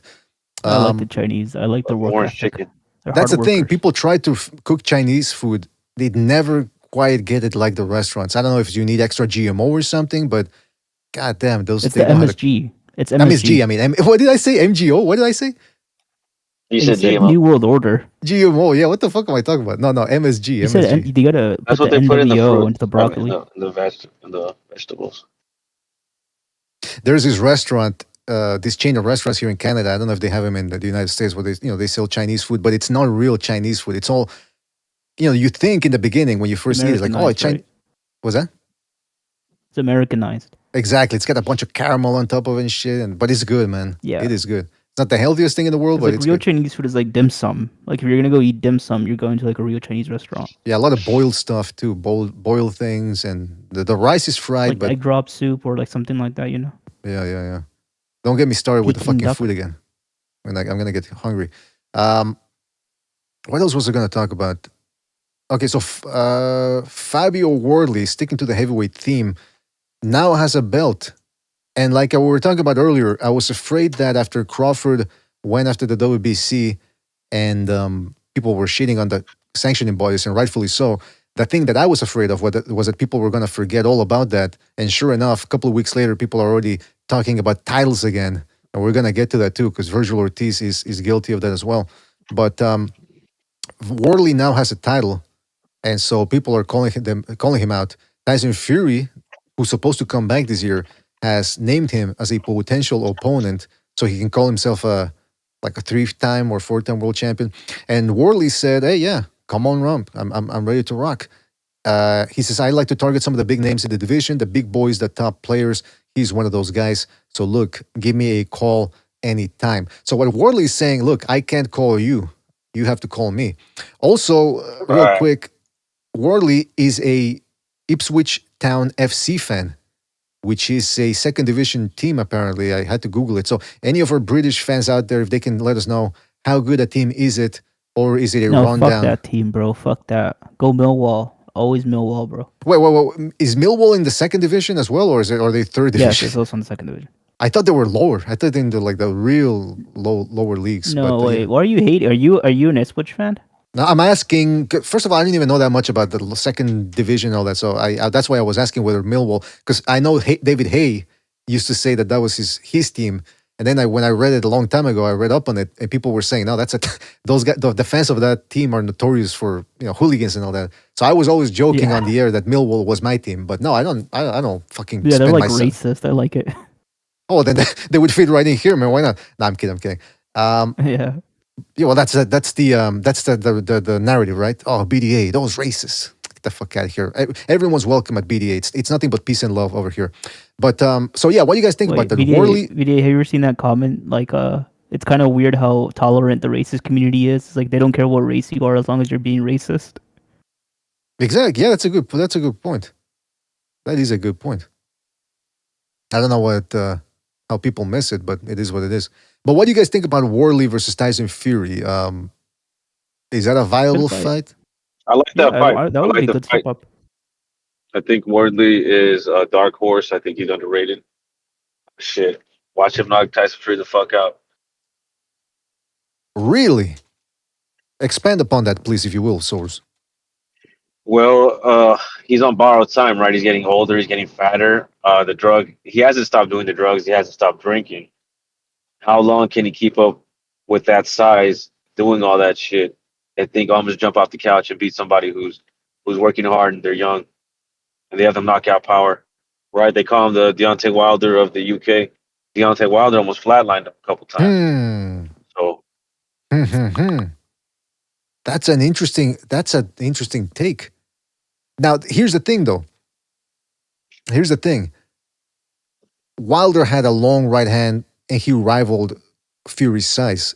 Do you take that into account, or do you subtract that from the equation, seeing as how you said Fury is a big fatso and probably even fatter than usual because of the layoff? He's not going to be dancing around like before, I don't think, right? He's in his old fat Ali era now, where he's on a thyroid medication, right? So he's not going to be dancing around. He's going to be eating a lot of shots. Mm-hmm. And I think Wardley's an athletic dude, right? He moves around the ring fast. It's not like he's a plot or anything. He has good hand speed. He's better than Deontay Wilder. At Deontay Wilder's best, Wardley would have whooped his ass. You're making me think with that one. Who knows if it even happens, by the way, because I think Fury's probably going to try to get a tune-up of sorts before that. That would be a risk, by the way, taking on that guy. Because like you said, Wardley is starting to become a little bit like the Wilder of the heavyweight division where he loses a bunch of rounds or is losing the fight, and then all of a sudden, boom, one shot, and it's done. Telkines or Telekinesis in the chat, shout out to Telekinesis, says BDA Kniba, the Polish guy that's going to be fighting Kabayel, won the amateur Polish national titles as a youth in 2019 and as an adult in 2020. Wait a minute, how the fuck do you win the national youth title as an adult? Or unless he means the adult version of the national title. I think that's probably what he means. He's undefeated, plus he's solid. Competing against like little kids. Yeah, exactly. Yeah, that's what I do at my gym. I beat up on the kids. No, but he says he's undefeated and he's solid as a pro. Well, we'll see, Telekinesis. We will see. Wait, I like it's kind of crazy. Telkine's actually said it right. That's Niba, apparently. Oh, it is Niba? Okay. Yeah, that makes sense. Yeah, that it makes is sense. Niba. I didn't see, usually these Polish names are like they end with a K or with a Z. But this one, I've never seen that one before. Kniba. Interesting pronunciation right there. What was I going to say? So yeah, Wardley versus Fury. The fuck? Yeah, Wardley versus Fury, potential heavyweight fight in 2026. But knowing Fury, he's probably going to try to get a tune-up of sorts, and he should. Because he didn't fight. Honestly, depends if Fury comes in shape or not, for me. If he comes out of shape, I think Wardley stops him. But otherwise, I think he can beat. I think he could beat Wardley. Wardley's not that good, actually. But let's face the facts, Vessel. It's 2026. Are we still going to keep talking about, well, if Fury shows up in shape? There's no such thing as in-shape Fury anymore. A focused, in-shape Fury. Like, was prime, yeah, prime Fury. I guess what I'm saying is, like, if he takes it seriously in training, like, he actually comes up to fight, not just here for a paycheck. I get what you're saying, but he's 37 years old. He didn't fight at all in 2024. I just don't see. I just don't see it, man. He's up against. How much maintenance do you think he's doing on that body? You know what I'm saying? How well do you think he's taking care of himself? Yeah, we can only speculate, right? But knowing how the guy. Oh, he is 37 too. When you look at his giant torso and those skinny ass legs, you can have an idea. Hey, does anyone have the famous cartoon where somebody doodled stick legs? Yeah, exactly. Yeah. But let's talk about the fights then. And then we're going to get to Virgil Ortiz and Rolly Romero and some of these other dudes. The other fight this Saturday, and that's the one I'm looking for, I think most of us are looking forward to, over the Kabayel fight. At night, from New York, I believe, Subriel, the assassin, literally an assassin, a killer, Matias, taking on the undefeated UK fighter Dalton Smith. And Dalton, much like Dalton from Roadhouse, is looking to cool down Matias' offense and cool his career and hand him another loss. Matias is 33 years old. Dalton Smith is 29, I believe. No, 28. He can crack a little bit, despite his record indicating in some of his last fights. The thing is this. Dalton Smith, let me just say this first. Dalton Smith has never beaten anybody of Matias' caliber, but that has never stopped anyone from beating Matias before, because Liam Paro, going into the Matias fight, hadn't fought anybody like Matias before, and he ended up pulling the win. Now, there is a caveat to that, which is that Paro ended up fighting in the ass style to beat Matias. He had to clinch a lot, and there were also a bunch of rabbit shots in that one. So my thing is, if Dalton Smith shows up and tries to fight clean, will he be able to take out and slow down Matias? Now, the other thing about Matias is, first of all, Dalton Smith in 2023, I want to say, yeah, it was in 2023. He fought a guy by the name of Billy Allington, who was 10-1, and he was for the British Super Lightweight Championship. This dude gave Dalton Smith a good fight. Now, again, that was 2.5 years ago or thereabouts, but Allington sometimes would pressure Dalton Smith, and he would keep him on the ropes and catch him with some good shots. There it is, Billy Allington. That was in February 2023. So maybe Dalton Smith has improved since then, but I don't like the fact that he's never really fought anyone that's going to prepare him for Matias. The flip side to that coin is Matias has a type of Antonio Margarito, Joy Joyce, Jared Hurd type of style where he's willing to take flush shots, and he redlines it in every fight. Those type of styles, they don't age well. And he's already 33. He had to labor in the Puello fight. He's the type of guy that he can grow old overnight. So I'm very curious about this fight. Which Matias is going to show up? Is Dalton Smith the real deal? He's got some good pivots, good speed, good power. Guys, what do you think about this fight?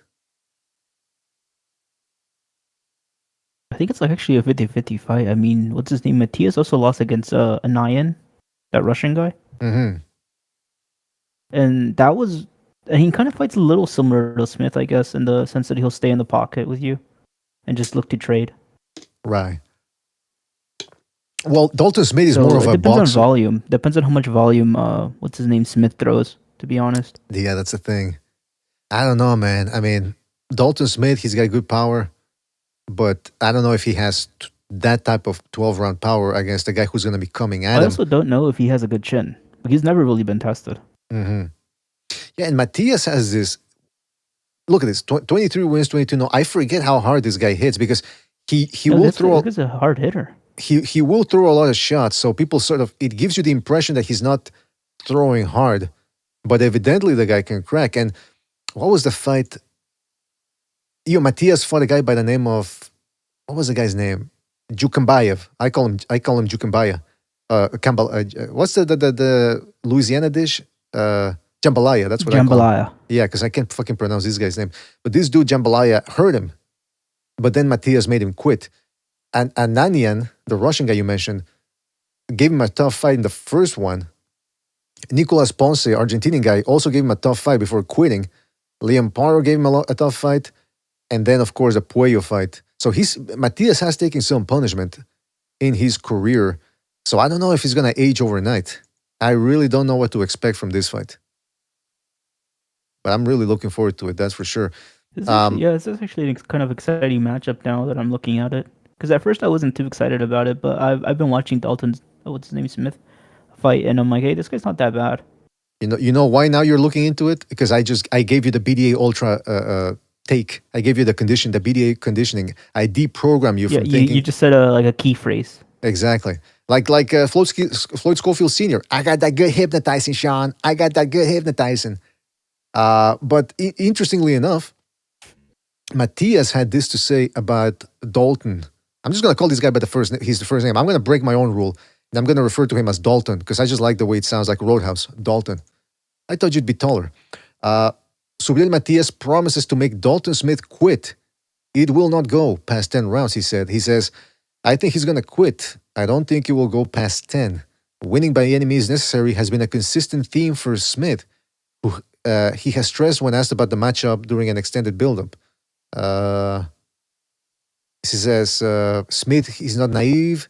He's the only one who can end the fight with one shot. I don't think this fight is going 12 rounds, Matias said. He's got the style and the power to knock me out, and I can too. So I'm not going to take it, or make it rather, the distance. Oh, it's not going to make it, excuse me.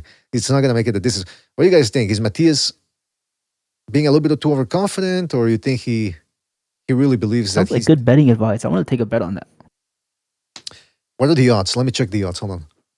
Yeah, under 10 stoppage. Let's see. Yeah, check out the odds for us, please. Which website are you going to, by the way, so I can pull it up on the screen? I use Prize Picks most of the time. Prize Fix? All right. It's an American one. I don't know if it's available anywhere else. Well, just so we can follow what the hell you're doing. Prize Fix? Picks.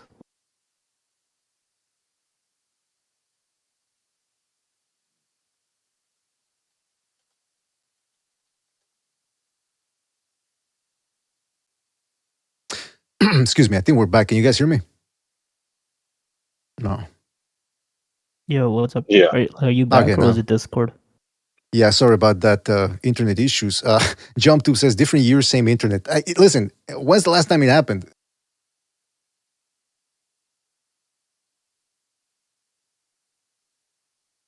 Yeah, okay. Well, I got to tell you, I don't even know what's going on here. I think we're back. The last time I said that we were back and then we, fell off again. I don't know what's going on. Gene Ryu says we need to have a fundraiser for a better Wi-Fi. Hey, listen, when's the last time this happened? Come on, let's be fair here. It's not it used to happen for a while on the regular. It was a chronic problem, but it's for a while there we had it under control. I don't know. Not a good way to start the year. But hey, listen, we're back. Refresh your stream and stop complaining. No, I'm kidding. What were we talking about? Dalton Smith and his nickname. Yeah, I was looking up the betting lines for this. Yes. For under 10, under 10 stoppage. Under 10 stoppage by Matias, it's plus 1,800 to 2,000, depending on what you're looking at. Interesting. Listen, if That's you're a pretty good betting line. if you're inclined to engage in gambling, I guess maybe that's a good little hustle there, right there. Putting a little money on. Throw on $10 at it. Like you're gonna waste $10 on like porn or something anyway. So might as well just put this on it. Who the fuck pays for porn, anyways? I mean, you can get anyway, whatever. Shout out to Quickslot for his contribution with the super chat. He says, for the Wi-Fi. Well, thank you for your contribution right there, Quickslot. Really appreciate it. We gotta find out what the problem is right there. Hopefully, it doesn't occur again. You see, guys, the problem is not BDA. It's his neighbor who he leeches the Wi-Fi from, right? Yeah. Did people ever take into account that perhaps I'm the one that's being leached off of? People don't take that into account. They assume that I'm the one that's leeching. But believe me, I don't leech. I teach because it rhymes. You get it? And you now, preach. Well, now hold on. I don't do fucking reach arounds. What are you talking about? Oh, you preach, you said. And he reaches. Yeah, I thought you said reach. I said, what the fuck? It's not preach, but okay. Well, there you go. Preach, reach. I am rich. Now I'm rich in character. Is this the biggest fight? Okay. All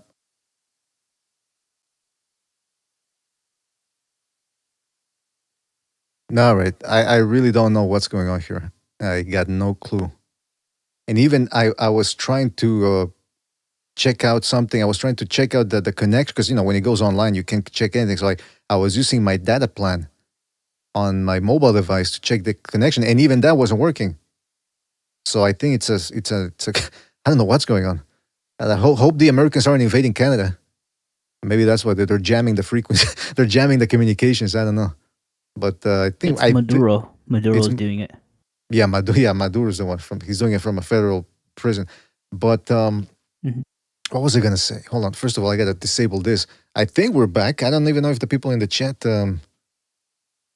not working. Is it? Excuse me. No, yeah, I gotta reset the chat on top of that. Hey, that's great. That's great. Gotta do a lot of things here. Real quick, give me 2 seconds here to fix this. All right, there we go. Now, what were we talking about? Before that, oh yes, okay. So Sobers made this video about Shakur Stevenson, and I think we should have played it when we were talking about Shakur Stevenson.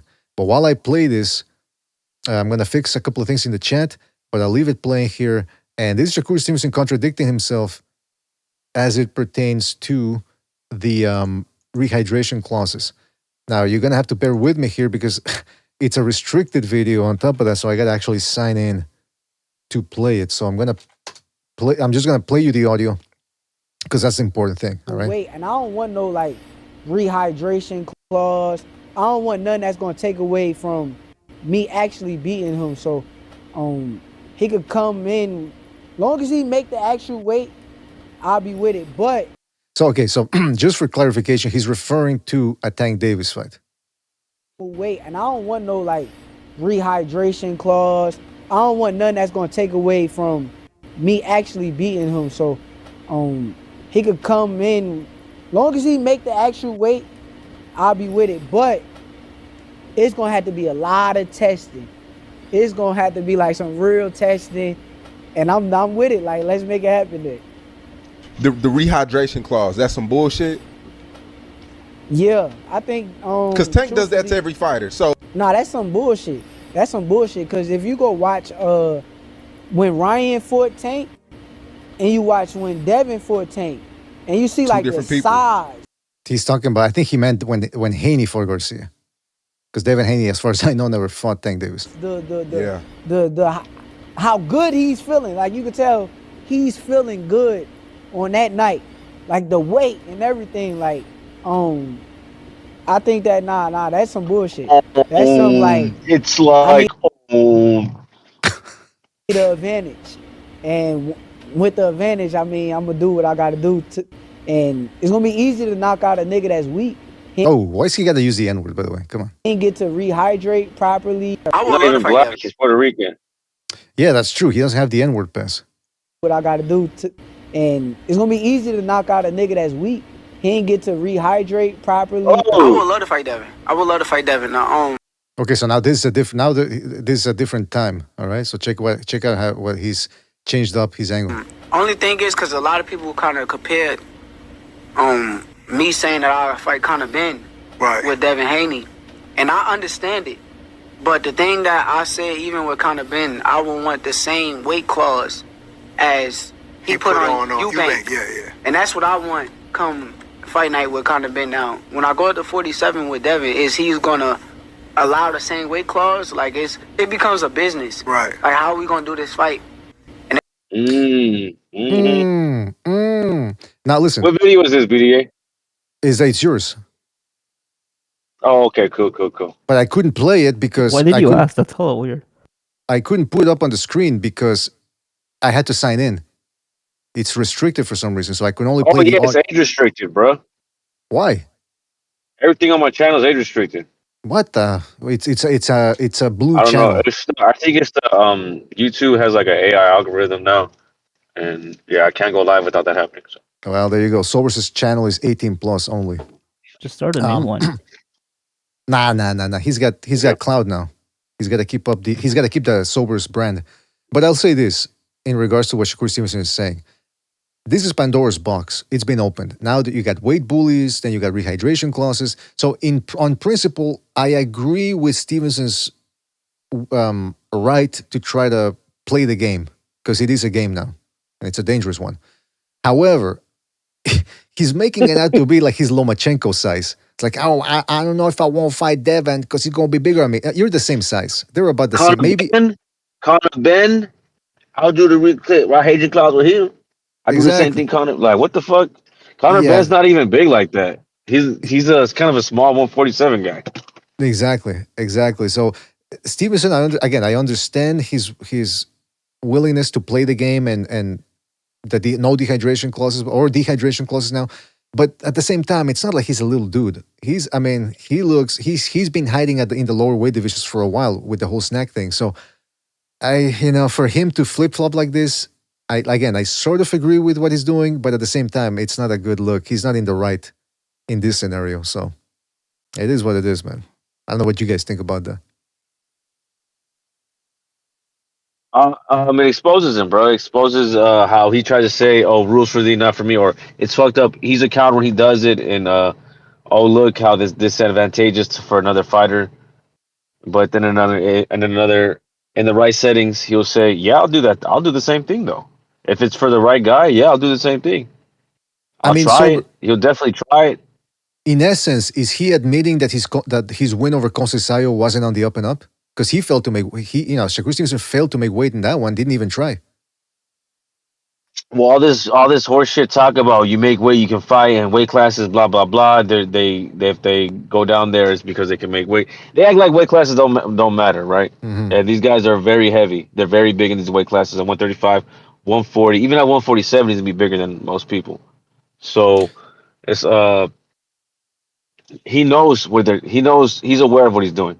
Mm-hmm. Right? He's not, I'm just a boxer. I'm just trying to make weight, and this is what I do. No, I need to be bigger than my opponent. I need to choose a small guy. You know what I'm saying? I need Oscar Valdez. Yeah, this is the weird thing that a lot of these it's cowardly. It's cowardly. That's the shit I hate about boxing, bro. Like, these guys don't like to fight guys their own size. Yeah, that's weird. It's weird behavior.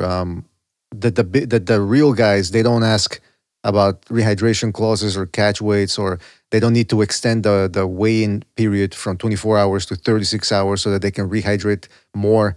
Listen, Devin Haney has said it to multiple opponents, you're too small. Why is he telling them that? Is he just is he autistic and he's just stating a fact? Or is he doing it because he knows it's an advantage and he wants his opponents to know? It's like psychological warfare. Like, yeah, you look at me, I'm a much bigger guy and I'm going to be even bigger on fight night. What you going to do about it? That's why I didn't have a problem with Ryan Garcia, flipping the tables on him, because they're both playing the game. The only difference is that Devin Haney's game is sanctioned by boxing with the whole 36-hour now rehydration thing, but essentially he's cheating the system too. It's legal cheating. If that makes any type of sense, I know it's oxymoronic to say that, but it is what it is. It should be. Why are they extending the weigh from 24 to 36 hours? Because it benefits somebody, right? So yeah, that's why when people go, well, what about Ryan Garcia? What about Ryan Garcia? What about him? Cutting more weight. It benefits the guy cutting more weight. Exactly. Incidentally, sticking to this whole weight thing, Devin Haney, with his weight bullying, they asked a couple of weeks ago. They asked Rolly Romero about why he's more interested in the Ryan Garcia rematch than fighting Devin Haney, and this is what he had to say. Hold on a second. Explain why The volume. I don't know why the volume is so loud in this one. a Devin Haney fight is just not in the future for Rolly Romero. I mean, Devin Haney didn't call me out. Who called me out? Okay. Bill. Okay. Why didn't they call me out after I fought Ryan?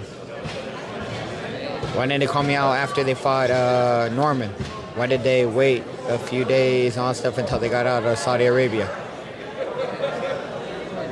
I don't know. I just feel like it's, I don't know, it's weird. But, you know, I think Devin should get his rematch with Ryan because they had me help him promote the rematch. And I did help him promote the rematch, or did I not? I think Devin should get his rematch. And do us all and Ryan should do us all a favor and just give Devin his rematch. Because I don't want to get sued for 2 years after I knock him out. And then not fight it either. Yeah, don't waste my time. I mean, technically, the lawsuit's been dropped, right? There wasn't the lawsuit never happened, really. I think the lawsuit has been dropped. There you go. So just like Haney was dropped 3 times, right? No, but you know what? It's interesting that he's suing his ex-girlfriend now. Really? Yeah, for like gifts and jewelry. Oh, right. When he spent during the relationship. That's not gonna. He's a litigious ass motherfucker. He's like Dershowitz. He's just don't talk about me or you're gonna get sued. That's what they're doing. I don't know what. And by the way, give me my necklace back. I bought it for you. It's mine. Yeah, yeah, like that. Those jewelers that were fighting, that he became a meme or he became viral. My fucking money, bitch. And then the guy spits on him. What the fuck? But yeah, I like they're fighting about $50, BDA.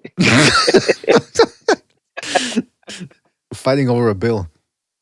But one thing I disliked about Romero's comments here is like, did they call me out? Did they call me out? It's like, what? A call out? A call? Is that an official offer nowadays? He's like a vampire. You have to open the door for him to get in. Yeah, exactly. It makes no sense. No, but I mean, he's in the right. It's true. The Haney's probably never made him an offer. But I don't like this whole over-reliance on call-outs. Like, oh, they got to call me out. They didn't call me out. Who gives a shit they didn't call you out? But then again, he's in the right because... Well, isn't he the champion? You call somebody out. What the fuck? Well, I mean, that's, you know... I don't know. Sometimes people should be calling out the champions. But Romero... I don't even... out? How to do that voice? I don't know. I think Devin should do us all a favor. But... what's his name? Again, I go back to the inactivity thing. Garcia didn't fight at all after the City of Wolves debacle. Neither did Romero. And he's the guy that won. How does that work in boxing? Like, these dudes have a good win or whatever, and then boom, no, they don't fight for the rest of the year. That was in May. So for seven months of inactivity, and we don't even know if he's got anything lined up. There were rumors that it was going to be Romero-Pacquiao. Apparently that fell through. He's not going to be next in line for Pacquiao. So what is next for him? More inactivity? Is that what's in the menu for him? Pacquiao school him? Pacquiao, what? You don't think Pacquiao will like whoop him? No, Pacquiao's too old. I don't know, man. Romero's okay. Again, I'm very indecisive today, so bear with me. On the one hand, Romero is a younger, stronger dude, awkward. But then again, age. That didn't stop fucking Barroso from almost knocking Romero out. So, yeah, you know what? That. Yeah, so maybe Pacquiao, I mean, I don't know, man. And then again, I expected Pacquiao his ass out, man. Because I expected Pacquiao to beat Ugas, and that didn't happen. So you never know. But didn't they do the Guatemalan switcheroo? What's it called? Guatemalan snatch away. Oh yeah, the they sure Guatemalan did. snatch away. There you go. Yeah. If I'm Pacquiao, well, I think the PBC is the only one that's willing to pay Pacquiao right now. So I don't think Pacquiao really has a home over at the Zone or even a Top Rank. I mean, Top Rank's done with him. They've been done with him for a while. So he's with the PBC, and you never know what the PBC is going to do to you with the Guatemalan snatch away. They might even do the Serbian snatch away. That's even worse. I don't know if anyone's ever seen what's the name of the movie? A Serbian film? Now, what's it called again? Yeah, that movie's garbage. Don't watch that. It's boring. Well, but okay, but it's not about whether it's garbage or not. It's about the Serbian snatch away. at the end. That's what I'm saying. So you got to watch out for the PBC. They got these tactics that they implement on fighters.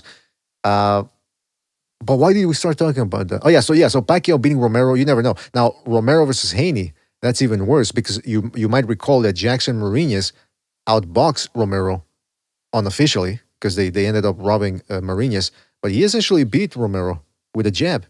So I believe Haney can do that against Romero as well. And on top of that, the clinching. I think Haney's fighting that what's his name Crocker guy though, right? Louis Crocker. I don't know if that's going to happen though. I think Hearn's been quite reluctant to work with the Haneys again. The Haneys, they're not good business, by the way. The hell, what type of business are they going to do? Haney versus Crocker in the U.S. You think anyone's going to show up for that? Oh man, I don't think it even does business in the fucking UK. I don't know what that. I mean, now in the UK, it would do better than the US. That's for sure. But by how much? Yeah, I don't even know if it would do business over there because Crocker's not much of a draw either. Mm-hmm. Yeah, I don't know what's gonna happen with those dudes. Maybe they make it like in the shoebox or something. The shoebox. I'm not terribly excited to watch Devin Haney. That's for sure. Now Ortiz is a guy that I do want to watch fight, but I don't like what I'm hearing here from him. I mean, on the one hand, I understand what he's saying, but I mean, check this out. He says, Virgil Ortiz, I want the titles, not the fame. He says, for me, it's personal. I want to have the belts on my wall, wake up every day and see them on my wall. The goal isn't to be a superstar. It's to fight the best and prove that I am the best. I don't care about being a superstar or having 1 billion followers on Instagram. So I respect that first part. But then the second one where he says, I want to have the belts on my wall. Are we still with that? Are we still with the belts and the WBA, the WBO, the WBC, the IBF? Has he ever won a belt though? He hasn't. What are they talking about? But do you know what it is? It's because people are dogging him for that. Well, he's trying to reach a goal, right? I mean, it's a goal, but now he's changed it. Now he wants a belt. Okay. I mean, You're I don't know what. Jermaine Ortiz or? No, Virgil Ortiz.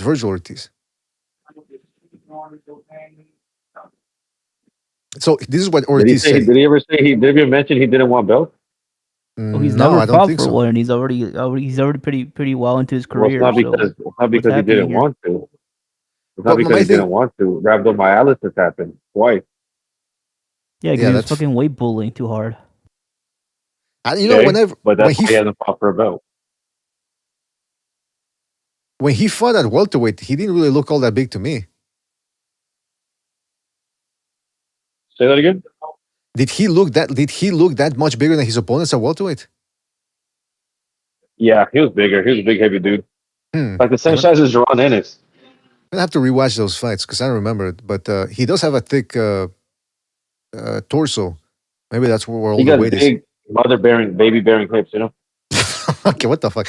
But check this out. He goes, the belts are the physical embodiment of all the hard work I've done in my entire life. It's that belt, he says. It isn't just a physical object. It's all the blood, sweat, and tears that have come out of my body, all the injuries, all the hard work and grit over the years. So he's acting like it's the fucking a religious thing where, you know, he transmutes the flesh into the belt. I mean, come on. The belt. It's like a rosary to him, sounds like. Exactly. It's like the how do you say it in English? La hostia. The wafer. The wafer, yeah. I mean, come on. I think it's still pretty important. It's a big thing to be a world champion. I mean, I understand that it does work out for the fighters to have a championship belt so they can put that on the marquee and make more money. But these fucking sanctioning organizations are gonna turn on him when he no longer helps them out. You know, when he's no longer convenient to have around, and that's what he has to remember. And how can there be 4 champions or 6 champions now with the whole lower denominations? It's insane. This is the type of stuff that I'm talking about. These fucking fighters are the ones that are well, actually, I don't know if you think about it like this. There could actually be 8 champions at a time. I think it's. What do you mean? What do you mean? Because you can have 4 regular champions and then you can have 4 interim champions. Well, there's not. I think it's only certain organizations that do the interim. I think the WBC and because the WBC does it, the WBO did it. I think IBF has done it once, and the other one has done it once. Well, let me check because I used to look that up for fun sometimes during the show. Let me just see. Hold on. Nerd alert. Nerd. No, because I have seen certain divisions where there's 6 people. For example, let me see. Well, that's. I mean, just to begin with, that's ridiculous. Anything above 4 is Okay, ridiculous. check this Anything out. above 1 is ridiculous, to be honest. Check this out. In the junior middleweight division, the WBC, they got Fundora, and then they got Ortiz as the interim. Then the WBO has Zayas, the IBF has Bakara Murtazaliev, and then the WBA has the regular and the interim champion. Or they used to call it the super, depending on which, like, hold on, let me see if there's any other super. No, they used to call it the super champ. Now they call it interim. They even have an in recess.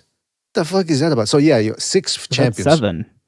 Right, that's 7. Well, no, because it's always a WBA though. But anyway, the point is it's up to 6 people with a belt per division. I mean, come on. What's that about? Hey, is that the real Perception in the chat? Shout out to Perception. Who sings better than Perception? I mean, yeah, who sings better, Perception or Nahir? Telekinese can sing like a motherfucker too. That's true. But I was gonna say Nahir Albright, but you're right. That's a better one. Telekinese, because he's part of the community. And in case bro. Ask him to sing the Mexican national anthem, bro. He'll do that. I mean, he was hitting the notes. And again, as someone who can sing, I respect somebody who can at least hit those notes. Hold on, let me see if because it ain't easy.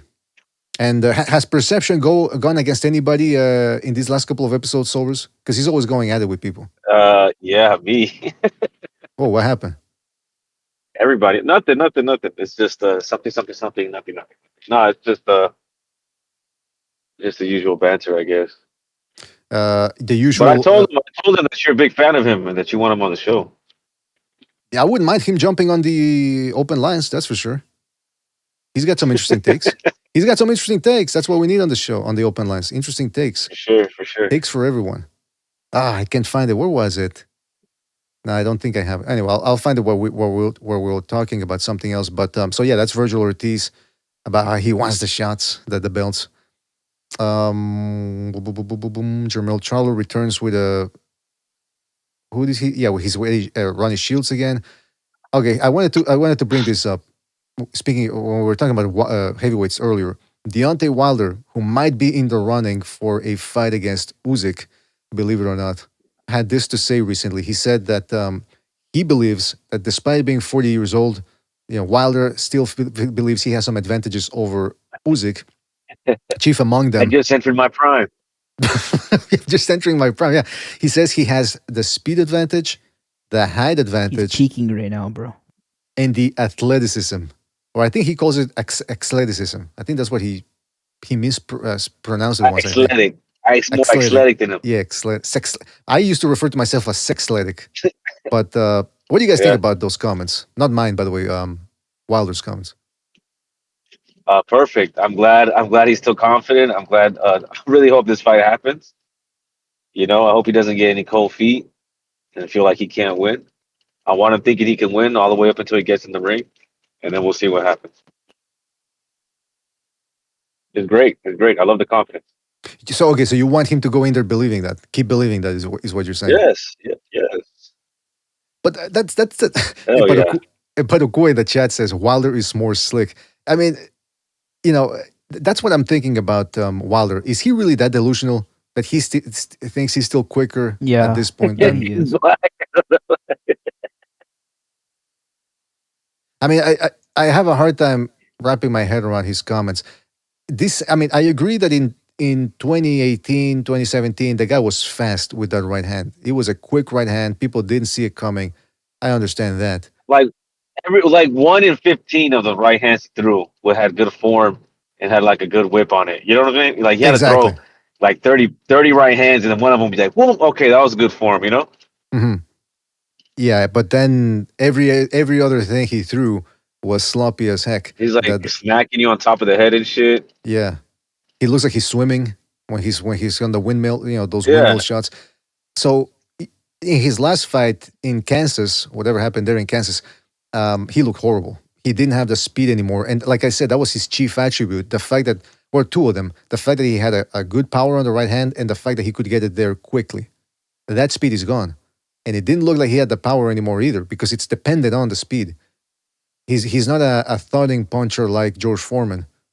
So this Usyk fight, it's looking bad for him, man. It's looking like he's gonna get his ass knocked down. Why is this fight happening again? Like, why is Usyk like thinking he needs to challenge himself? I really don't know, man. I really, just to have the name on his resume. That's one of the top like 3 ritual heavyweights. For whom? For Wilder already. 3 heavyweights of the last 10 years. Of the last 10 years, the top 3 heavyweights were Joshua, Fury, and Wilder. So if he has all 3 of them, what can you say? It's for history. Exactly, because Wilder already went to his humiliation ritual against Fury. Remember that in the rematch when he sat down after getting beat up and they're playing Queen's We Will And Rock it's an You. easy fight for a lot of money. Why not? Yeah. So I don't Knock him know. the fuck out. So Usyk wants to retire saying, I beat Joshua, I beat Fury, and I beat Wilder, but this ain't fucking... Beat all of them. Yeah, this ain't 2018. See, this brings me to what Don Chingasos talked about once, when he said, a lot of boxing fans, they fetishize and they put these Eastern Europeans on a pedestal, like they don't care about the money, all they care about is fighting the best. No, they care about the money too. They're human beings. And it's also an easy check. It's gonna be for a lot of money. And we gonna whoop his ass. Why not? Yeah. And maybe he doesn't like Wilder. Is he gonna fight Wardley or Kabayel instead? That's a lot more dangerous. The Wardley fight would be good because the Brits are obsessed but as a fan of good boxing, I'd rather see that. Yeah, because the Brits, they're obsessed with having one of their own beat Usyk. And how many British guys he has to fight until one of them beats him? Like, what the fuck? So wait a minute. So you're saying you are supporting this Wilder fight? I love this fight. I love this fight. I love this fight. Yes. Are you gonna pay for it? Yeah. Pay for everything. Who wouldn't pay for that? It's a fantastic fight. Exactly. Stupid question. Next. Stupid question next. That's what I'm gonna do. I'm gonna start saying that to people nowadays when they call in. Stupid question. Yeah, when someone calls in, just be like, "Stupid question." Hang up on them.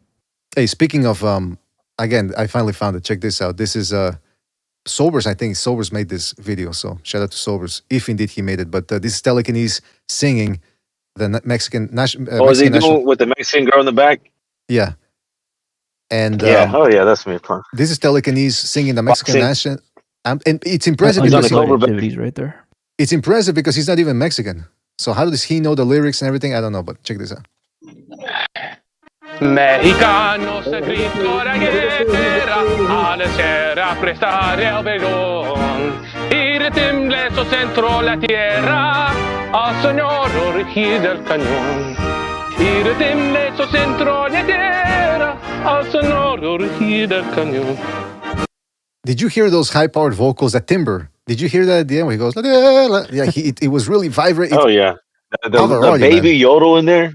Exactly. I mean, Pavarotti has nothing on I'm telling you, Telekinese, he's a jack of all trades. He's a fighter, commentator, analyst, and a singer on top of that. Edgelord. What's that? Edgelord. What is that, an edgelord, by the way? Someone who's just edgy, who could go to the extreme of being edgy. Well, listen, Telekinese, he's told us before, he has to live on the extreme because otherwise he just gets bored. Mm-hmm. I mean, I wish I could be like that, though. I'm not. I'm the opposite. He's always edging. Okay, what the fuck? Come on. No, but shout out to Telekinese for that singing the It's actually kind of impressive how he pronounced that right. Which part? When he said al sonoro rugir del cañón, or when he said sonoro. Because most people pronounce it wrong. That's kind of a hard word to pronounce, even like if you're a Mexican speaker. That Mexican anthem, we used to sing it in the mornings, and I forgot the lyrics. I know the first part. part. The bandera change? Were you doing that? Was that? Did you ever change the bandera? No, I never got to do that. I mean, we saw that dude do it. It was it was a principal or one of the teachers. You got a twinkle in your eye, BDA. What the fuck? No. But wow, fuck. Where was I gonna go with this? It's late. See, this is what I hate about these midnight shows. I start losing my train of thought. You're talking about the high notes. The high notes. The high notes, of course. The high notes. I'm kind of high right now, if you ask me. Okay, so this is the other thing I wanted to talk about. Hold on. Did we run out of news? Jonathan La Bomba Gonzalez, because we were talking a lot about Shakur Stevenson, Puerto Rican. Another Puerto Rican managed to pull off an upset this past weekend. Jonathan La Bomba Gonzalez at flyweight ended up upsetting the Olympian, what's his name again? Yanquiel Rivera in San Juan, Puerto Rico. I think it was under the female fights. The females were fighting this past Saturday, so I think that's what it was. I think it was on that card. Interestingly enough, check this out. The ESPN analysts, they have picked their 5 male boxers to watch in 2026. ESPN analyst Andreas Hale identifies 5 male boxers who have a pivotal opportunity to break through or redefine their careers in 2026. Check this out. The list is led by Ryan Garcia, who needs a significant win against Mario Barrios to reclaim his standing after a disastrous 2025 marred by a loss and controversy. Okay, first of all, do you guys agree with that? Is Ryan Garcia's career still salvageable? Yeah. Yeah, he's still... Yeah, why not? All right, I agree.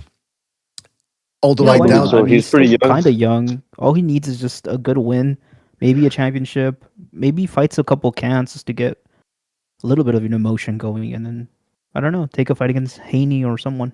You're saying he should edge? Well, the reason why that he can still stay relevant is because he's plugged in with the streamers and like Kick, he's like almost an influencer himself.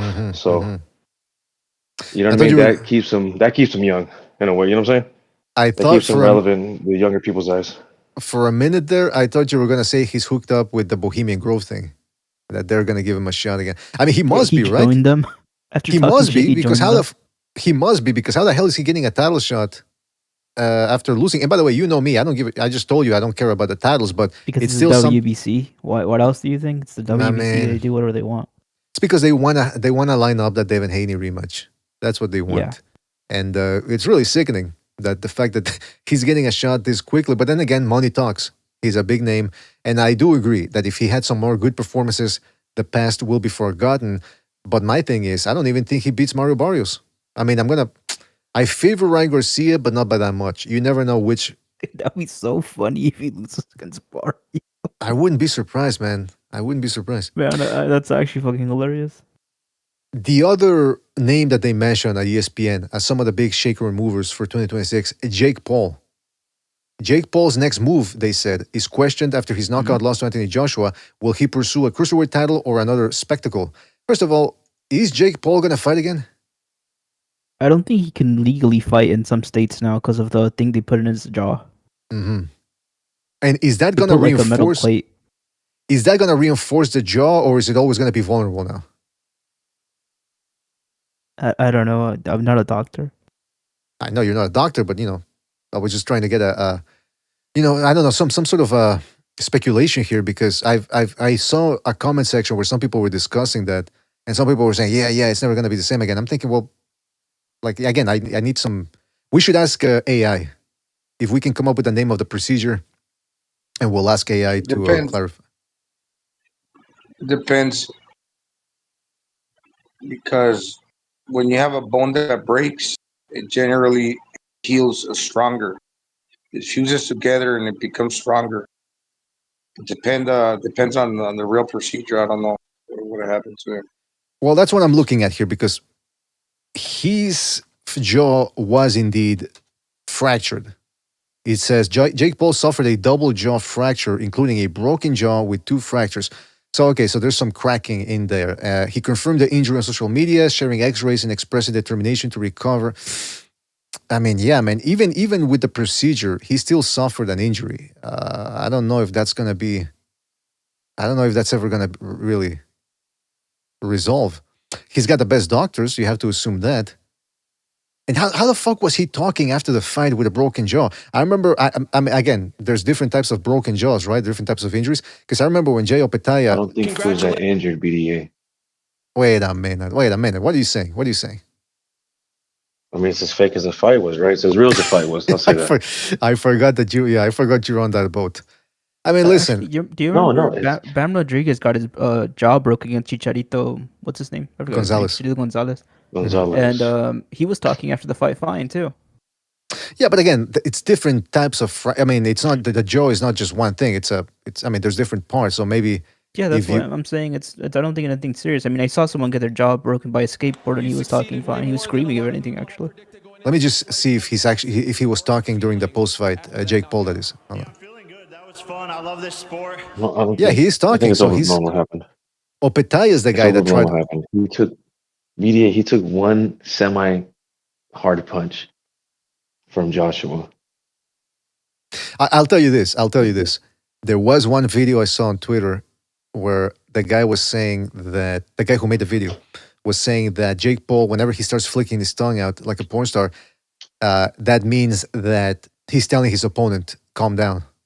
Like back off. Remember, you're supposed to take a dive. And they showed so now it's like cues and shit. Well, hold on. I'm just telling you what I saw. So the video says that they showed a clip of Tyson hitting him with a good left hook, or I forget what punch it was, and then Jake Paul started flicking the tongue, and then Mike Tyson sort of nodded at him. So that's the guy's evidence that. And then they showed one where Joshua hit him, and he's flicking the tongue, but this time Joshua said, "Fuck that, I'm not following the arrangement." But I have a hard time believing that Joshua would go in there saying, "Okay, yeah, I'm gonna take a dive," and then choose not to.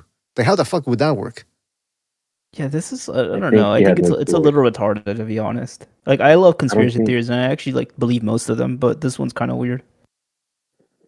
So he wasn't supposed to knock out Jake Paul, right? When he hit Jake Paul, he didn't put everything on that punch, and Jake Paul wasn't hurt like that. His jaw wasn't fucking broken. He was more exhausted than anything. That's why he was falling. Is his jaw a paid actor? Is what you're saying? Excuse me? Is his jaw a paid actor? No, have you seen the X-rays? Have you seen anything other than that little Photoshop photo that you were talking about on Discord? Have you seen anything else other than that? I think his jaw was broken because he was making that wow expression. I think he had his mouth open. Yeah, but he was just like, whoa, that hurt. You get what I'm saying? He wasn't hurt from the punch. He was exhausted. He looked like he was trying to give Joshua a fucking blowjob. You know what I'm saying? And this fight, this is like a weird hill to die on, bro. This is it's like not a hill to die on. What are you talking about? It's obvious, bro. So if you see, look, if Joshua didn't fucking punch him and he just pulled back, how bad is that gonna look? It's gonna look fake. He has to throw punches. He didn't want to knock out Jake Paul. He didn't hit him hard. If he wanted to hit him, if he wanted to knock him out, he would have hit him hard. To be honest with you. Okay, raise your voice. I can't hear you. You can't hear me? No. Oh, Speak that's louder. too bad for you, man. I'll say this, man. The Jake Paul, he did show a picture after in the ring where he's opening his mouth and his teeth are crooked, and then they provided the X-ray. So, I mean, I'm not saying. Look here. Look at the thing I just posted. Can you show that? It's him having a 3D scan of it. I don't know. Is that Photoshop too? I mean, listen, it's not impossible to Photoshop something. Where's it at?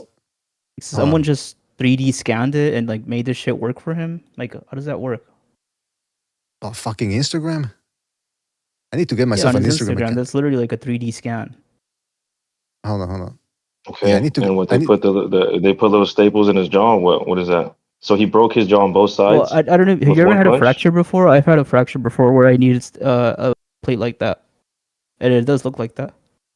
So he needed it on both sides from one punch. Yeah. Well, it's because he had his mouth open when he ate the shot, right? Or yeah. So yeah, that'll do it to you. I mean, against a guy like Joshua, 250 pounds, he doesn't have to. He doesn't have to throw it with all. He does. I think that's why he didn't get knocked out cold, because he had the chin open. I mean, the mouth open, and that actually deflected the brunt of the power, which impeded the trauma from knocking him out. But it did cause him to have the jaw fractured. Although I will say though that even though Jake Paul did provide evidence, I'm not saying that it's impossible to fake the evidence, but it is unlikely. I'm not trying to say that they're faking all that. I'm trying to say it's exaggerating. Vessel's taking my word and he's trying to twist it. He's being a little snake right now. Yeah. No, you said this was fake. Let me finish. You said this is fake. Finish. Now you're changing. I have CTE. Let me finish. Let me finish. The whole thing is fake. I have CTE. Let me finish. So I'm saying they exaggerated the whole thing. Joshua was not trying to hurt him. If he was trying to hurt him, he would have put everything on the shot, and he really would have broke his fucking jaw. So what they're doing is now Jake Paul, if he decides to fight again, you see people in the comments. You see people like Southpaw Lefty. Guys, we got to give him props, though. He went out and he fought Josh. He got his jaw broken. He's getting back in the ring. It's to make him look like a tough guy. You know what I'm saying? If you don't have discernment and you can't see that, okay, fine. But don't call other people retarded. I'm gonna do that though. Yeah, I'm gonna start it's doing. still retarded to me, bro. I'm gonna do that. I'm gonna pay somebody, a professional fighter, to pretend to knock me out, and then everyone's gonna say I'm a tough guy. That's a good idea right there. Tank, man. I think Tank would do it for money. That guy's broke. I mean, listen, I don't dismiss conspiracy theories, but at this point, I need to see more evidence. Yeah, than I don't just dismiss it either, but I want to see numbers. I want to see proof. I want to see evidence. Numbers of like what? What are you hearsay talking or about? like it's photoshopped. That's not What an numbers excuse. do you want to That's not see? anything. What numbers do you want to see? Well, something, bro. Like something a little more than just saying But what are this you picture's talking? fake. What numbers are you talking about? What numbers can prove that was fake? Like What are if you had a talking about? recording of them like organizing this, that would be kind of cool. But like you don't have anything, so you're just like it's literally hearsay, bro. It's called discernment. Yeah. Discernment. Mm-hmm. I can say the same thing. I could say my discernment tells me that this is a real fight, and maybe it is Well, you're being retarded. exaggerated for like That's fine. promotion If you can't look of at the things. past But evidence that's what my of discernment Jake tells Paul's me. fights, if you can't look at the past evidence of Jake Paul's fights and assume that some of the shit's fixed, okay, Dude, my cool. discernment could say You're that all of stupid. it's fine. That's Discernment fine. does not prove anything. All of it's real. Cool. All of Yeah, Jake you're Paul's just fights saying are real. relativism. Like that's That's literally what just you're relative. saying. Like you're taking a You're relative now you're take on saying all of something. Jake Paul's fights are real. Cool. Cool. Nothing fake about him. Yeah, I don't know, bro. Didn't Tyrone Woodley say he threw a fight? He was paid to throw the fight. Uncle Willie. Who? Tyrone Woodley. Oh, Tyrone Woodley. I don't know. Did he? Yeah, he came Did out he? later on saying that I was paid to throw the fight. Yeah. I have to see that. And it's funny, and I'm saying, like I said, discernment. Look at, you see the little pieces of evidence there when he fought what's the other one? Mike Perry, right?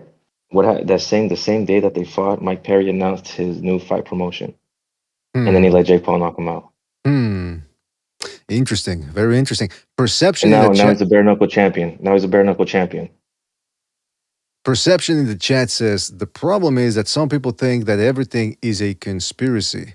Well, I'll say this: the world runs on conspiracies. Conspiracies run the world. People get together and they conspire to get things done or to acquire things. Yeah, that's true. Moving on from the Jake Paul thing, the other stars that ESPN identified or potential stars, Keyshawn Davis. Keyshawn aims to rebuild momentum at junior welterweight after a wasted 2025, while Gervonta Tank Davis must resolve legal issues to fulfill his elite potential. Finally, David Benavidez is positioned for a massive year with potential fights against Gilberto Ramirez, Dimitri Bivol, or Artur Beterbiev that could cement his superstar status. I will say this: the biggest disappointment of all the inactive fighters in 2025 have to be Beterbiev and Bivol. These dudes are two of the best in the world, and I think that if they just had the chance to fight the best more often, they could be at the top of the pound for pound list. But because of age and injuries, blah blah blah, they didn't fight at all They only fought once in 2025, and that was against each other. And thereafter, no more fights. So I'm hoping for big things for at least from Bivol. He's the light heavyweight champion, and Tank Davis. I mean, you guys think that we see Tank Davis versus Pacquiao? Is that the one they're trying to make? Okay. I don't know. I do want to keep on. I do want to stay on this fucking AJ conspiracy though. So look, didn't they try to assassinate him like the next week? The next week. I don't know if I don't know if I want to call it a Somalian refugee crash out, try to kill himself. And bro, now you're like schizo posting now.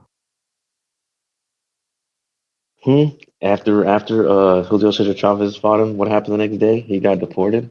Boom, schizo post. True. You know what I'm saying?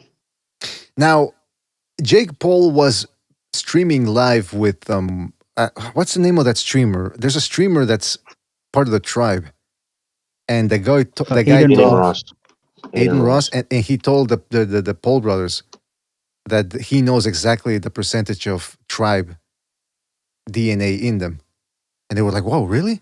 So, are you guys saying that the Poles are part of the? Well, actually, Sobers is the one. Are you saying that the Pole has some sort of? How does he know that? They're part of the secret cabal. Yes. Well, let me tell you something. Crazy. This is stuff for a second renaissance, and I got a little bit of a schedule change here that allows me to do some of these night shows. So maybe this is ripe for a second renaissance episode where we really delve into the whole conspiracy thing. So I'm curious to hear more about this because again, I don't dismiss things out of hand. All I'm saying is I need more. I'm gonna be formal. I need the data. I need the documents. That's what I'm gonna say. I need the data. So I need more than just this type of speculation. But you never know, man. I mean, Jake Paul did. Anthony Joshua's attempted assassination isn't enough. Hey, listen, that was weird, man. That it happened. By the way, didn't Joshua say he's never going back to Nigeria, or was that a fake tweet? Yeah, that he put. No, out? he said that he's never going back to Nigeria. Imagine he can go back to Nigeria because of crimes. It turns out that he actually ended up. Imagine he ended up going to a brothel. He was running away from someone. Yeah, imagine he went to Nigeria to find underage prostitutes. I mean, I think that's what happens in Nigeria, man. Why would you? No, dude, he's rich enough where he can bring them to Happens him. in He doesn't have to Philippines go too. anywhere to find them. He knows where to find them. I don't know, man. If you're rich enough, you can get anything you want, bro. You don't have to go anywhere to get anything. Well, first of all, AJ doesn't even look fully Nigerian. I mean, you look at these Nigerians; they're dark. They're Africans. They look more like what's his name? The one who knocked out Anderson. Anderson. Oh, Bakoli. No, yeah. Bakoli looks like yeah, he looks African. He looks Nigerian as fuck. Well, he's from Congo, one of the Congos, because there's two of them. Congolese, I think, right? Yeah, but I always forget which Congo. There's two of them. But anyway, listen, AJ, what happened over there in I don't even think we've talked about it. Yeah, we haven't been on the air since it happened. That was a weird thing that happened. A fucking tire bursting, and they were driving at full speed onto a parked truck, and then there were people mocking that too on Twitter, and some people were offended by that. I'm thinking, look, you have the right to be offended, but don't be surprised. That's the internet. People are awful because they know they can. And there's also people on Twitter. They just do the Twitter farming. They'll put out the most stupid or provocative thing, and then they watch the comment section be flooded with comments, and that actually it's improves rage bait. Rage bait, exactly. We got to get into it, by the way. We got to start doing a little rage bait. Because all I'm doing right now is... Here, I got your first rage bait post for you. Go ahead. Instead, just put a picture of Mayweather and then put the LGBTQ flag behind him and just put gay weather. How about that? Oh, that's a good one. That's good rage bait. Right now, the only type of bait I'm into is the masked bait. But listen, the point is this. I remember Bucho once inadvertently posted rage bait. Fucking Gonzalo's in the jail bait. The what now? I said Gonzalo's in the jail bait. Ah, come on. But what I was going to say was that the Bucho inadvertently posted some rage bait once. I think it was 2 years ago. He posted a picture of Haney and Canelo next to each other because I forget which event it was at. But Canelo was in the stands and Haney went up to him and they took a picture together. And Haney was covered in jewelry. He looks Canelo bigger. He's like bigger than him. Yeah, Canelo was dressed just like a plain shirt or whatever. And Bucho just posted something. He just asked, who has more money? And people went fucking nuts in the comment sections. Like, what do you care? What do you care? Rage bait though, by Bucho, actually. I asked him, did you expect the response? He says, no, I just posted a picture and asked a question. I don't know what the deal is. That's good rage bait because it's clearly not supposed to be rage bait. So it's very good. It's well disguised. But see, that's the thing. There's people out there that are experts at that on Twitter. And apparently people do make money off of that. They make money off of Twitter. I don't know how much, but it's a whole business. Have you ever seen that? There's a girl on Twitter, on TikTok. All she does is that she gets food and throws it away, and people get mad at her. But that's what she does. That's all she does. What the fuck? Yeah, a friend of mine showed me. She makes a whole ass meal and then throws it away. A guy in Montreal a couple of days ago was walking around the subway station, just going from station to station for 20 minutes. He had 300 people watching him. TikTok is a different ecosphere. What works there doesn't work here, and maybe vice versa. No, but they also have like bots over there, though. They have a lot of bots. Well, the best TikTok was before the Americans bought it because it was unfiltered. Now, Yeah, when it was Chinese. Yeah, exactly. Yeah, isn't it interesting? People always harp on the Chinese, but they seem to have more freedom of speech. Yeah, that this whole narrative that they don't have freedom of speech, their internet is restricted, blah blah blah. It doesn't seem that way with TikTok. King Arthur says, BDA, do you think Princess Diana was assassinated or just a coincidence? I'll say this. No, I think that one is actually a assassination attempt. 100%. Well, I'll say this. Because remember, she was going out with a Moroccan guy, I think, or Algerian. He was a Pakistani, I think. Okay, his father was a millionaire. Ew. This dude believes that they murdered Diana, his son, and there's evidence. No. I actually have have you ever seen the documentary on it? There's like a good documentary. It's on BitChute. What do you mean, no? It's a. Wow, you're talking about schizo posting, and you just brought a bitch. It was funded by it was funded by the BBC,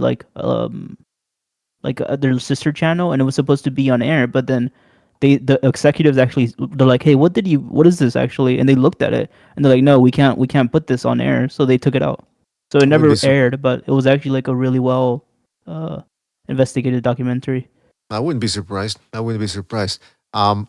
Speaking of schizo posting, do you guys remember, I was going to say this earlier, when Deontay Wilder got beat up by Fury in the rematch, and he sat down in the corner after a particularly harrowing round, and he's bleeding and everything, and you can tell he's very tired.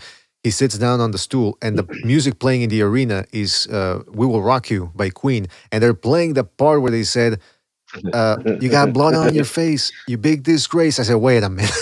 That's quite a coincidence right there. Again, I'm not saying it had to be set up. I'm not saying that there was the hand wraps, whatever. I mean the gloves. I never bought into it because there's no evidence for that. But I am saying that it's quite coincident. In that moment, as he's sitting down, they're playing that part. I go, huh? But then again, that's a song that they play in sports events all the time. All the fucking time. Exactly. So it's not. But it was just coincident. It's like playing Sweet Caroline in the UK. I'm starting to hate that song, man. I'm starting to hate that fucking song. I've always hated that song. Always hated that song. The UK football fans are the best because they'll take a song and they'll turn it into their anthem. And they take song like, remember when with Hatton they took the Christmas song and they turned it into the Hatton Wonderland or whatever. How do they come up with that? Oh, Ricky Hatton. Oh, they do that, right? Let's go, Ricky Hatton. Oh fuck, that reminds me of 2007, and that's gonna be 19 years ago. Shit, that's fucking time flies by. But you're old, man. I know, man. But I don't feel like it though. But I will say this though: the other one that they, what is it? Celtic, the Scottish football team, they took the song there from, I think it's Depeche Mode. Do do do do do do do do. Yeah, and they took that and they made it into their theme, into their anthem. I'm thinking, why do they take that song and they turn it into their anthem? We gotta do that. We gotta take a song, fuck copyright issues, like a random song. Yeah, and let's turn it into the BDA theme. What about? Hey, you know what we should? This is gonna be the BDA theme. You guys New Order. I like New Order a lot. Which one is that? New Order, Bizarre Love Triangle, Blue Monday. That sounds like some sort of Zoomer trash. No, I'm kidding. No. It's like literally, it's your era. It's 80s music. But what is it? A metal band or something? What? No. It's pop. It's like a new wave. Sorry, pop. I just looked it up. Oh, okay. Yeah. I know them. Can we do something with that? Maybe. The one I want to do is, and maybe if I play it just very short, I can avoid a copyright here claim. This is the one I think we should play. Hold on. This is gonna be the BDA theme. If we can actually fucking play. Why is it loading so? I'm telling you, this BDA or BDA? BDA. Yeah, okay. This BDA. This is gonna be the BDA theme. We're gonna appropriate this song.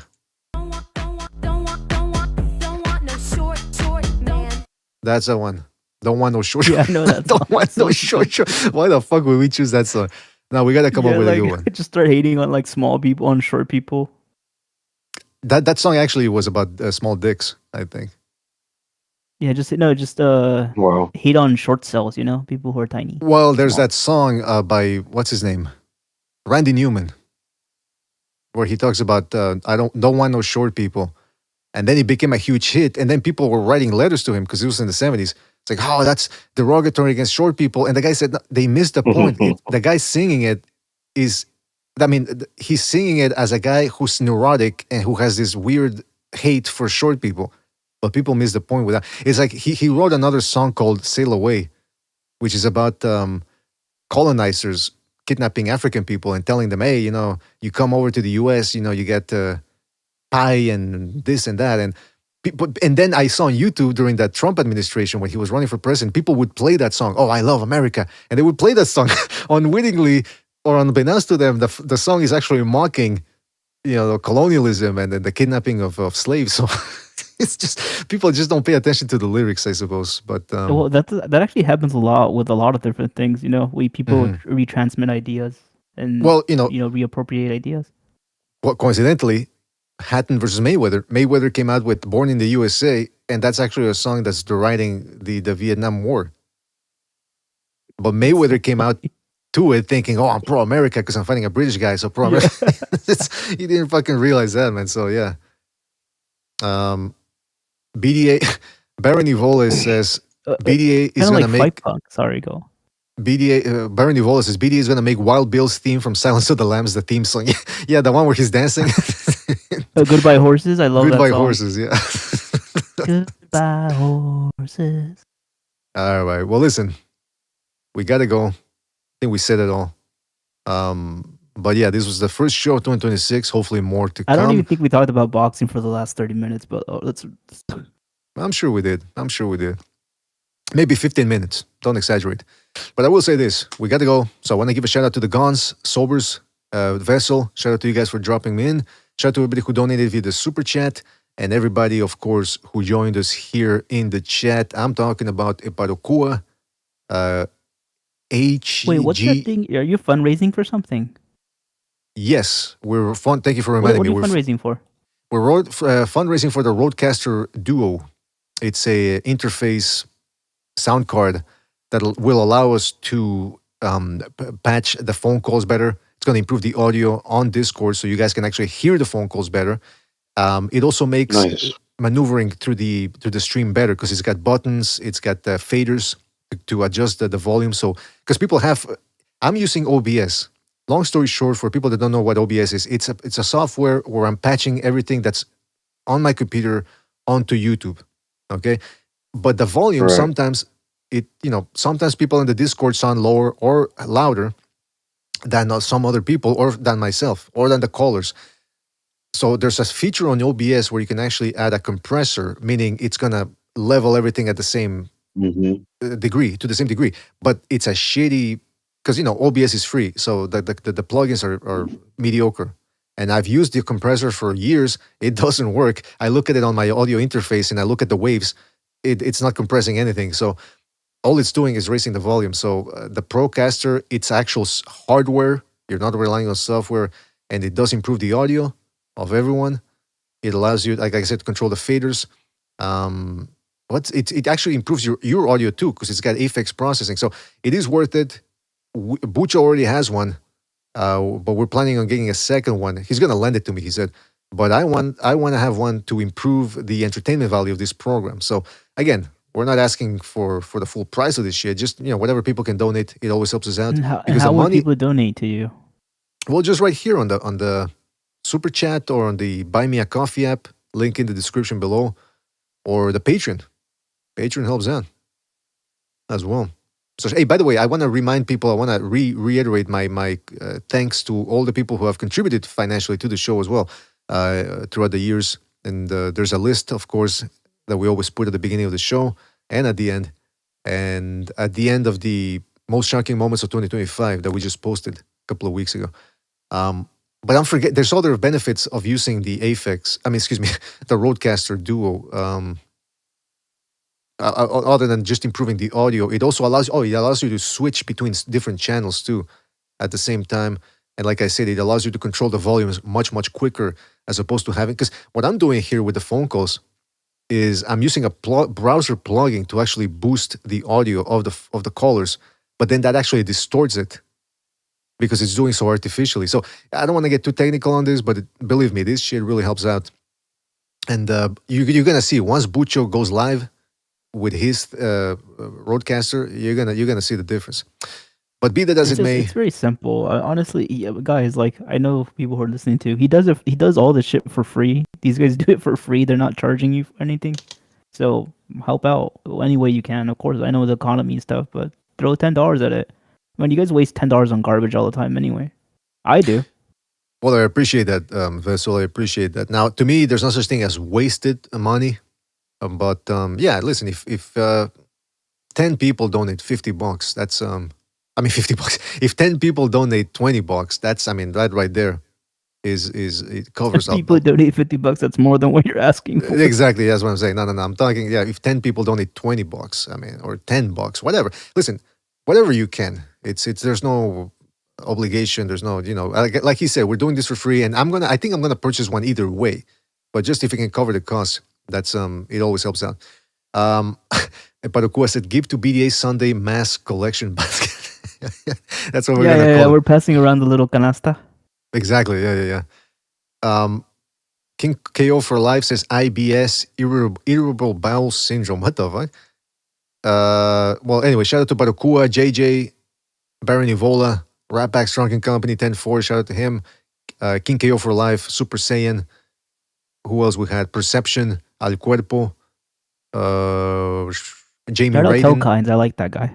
Telkines, shout out to him. King Arthur Boxing, Miso Dionysian, Jump to Grim Reaper, Sergeant in the house as well. The Quags, another one of the initiated. Shout out to him. Some rando, Veronica, Mexican Boxing. And if I forgot anybody, it's because we gotta go. It's close to 1 a.m. You guys know me. King Ryu. Jin Ryu. Oh, Jin Ryu. Jin Ryu. Yeah. Cool, shout out to Jin. Yeah. Shout out to Jin Ryu. Thank you for shout out to my sister. My sister. And shout out to my mom while I'm here. Now, what I was gonna say was, I forgot what I was gonna say. Yeah, these late night streams. I start forgetting names. I'm not used to this. I'm a early riser, so staying up late is not the best. But listen, if this type of shit works out, why not? We'll do some late night shows. But again, shout out to Sobers, Gonzalo, and the Vessel for joining us. Really appreciate it. We'll catch you on the next one, fellas. Take it easy. Thanks for watching.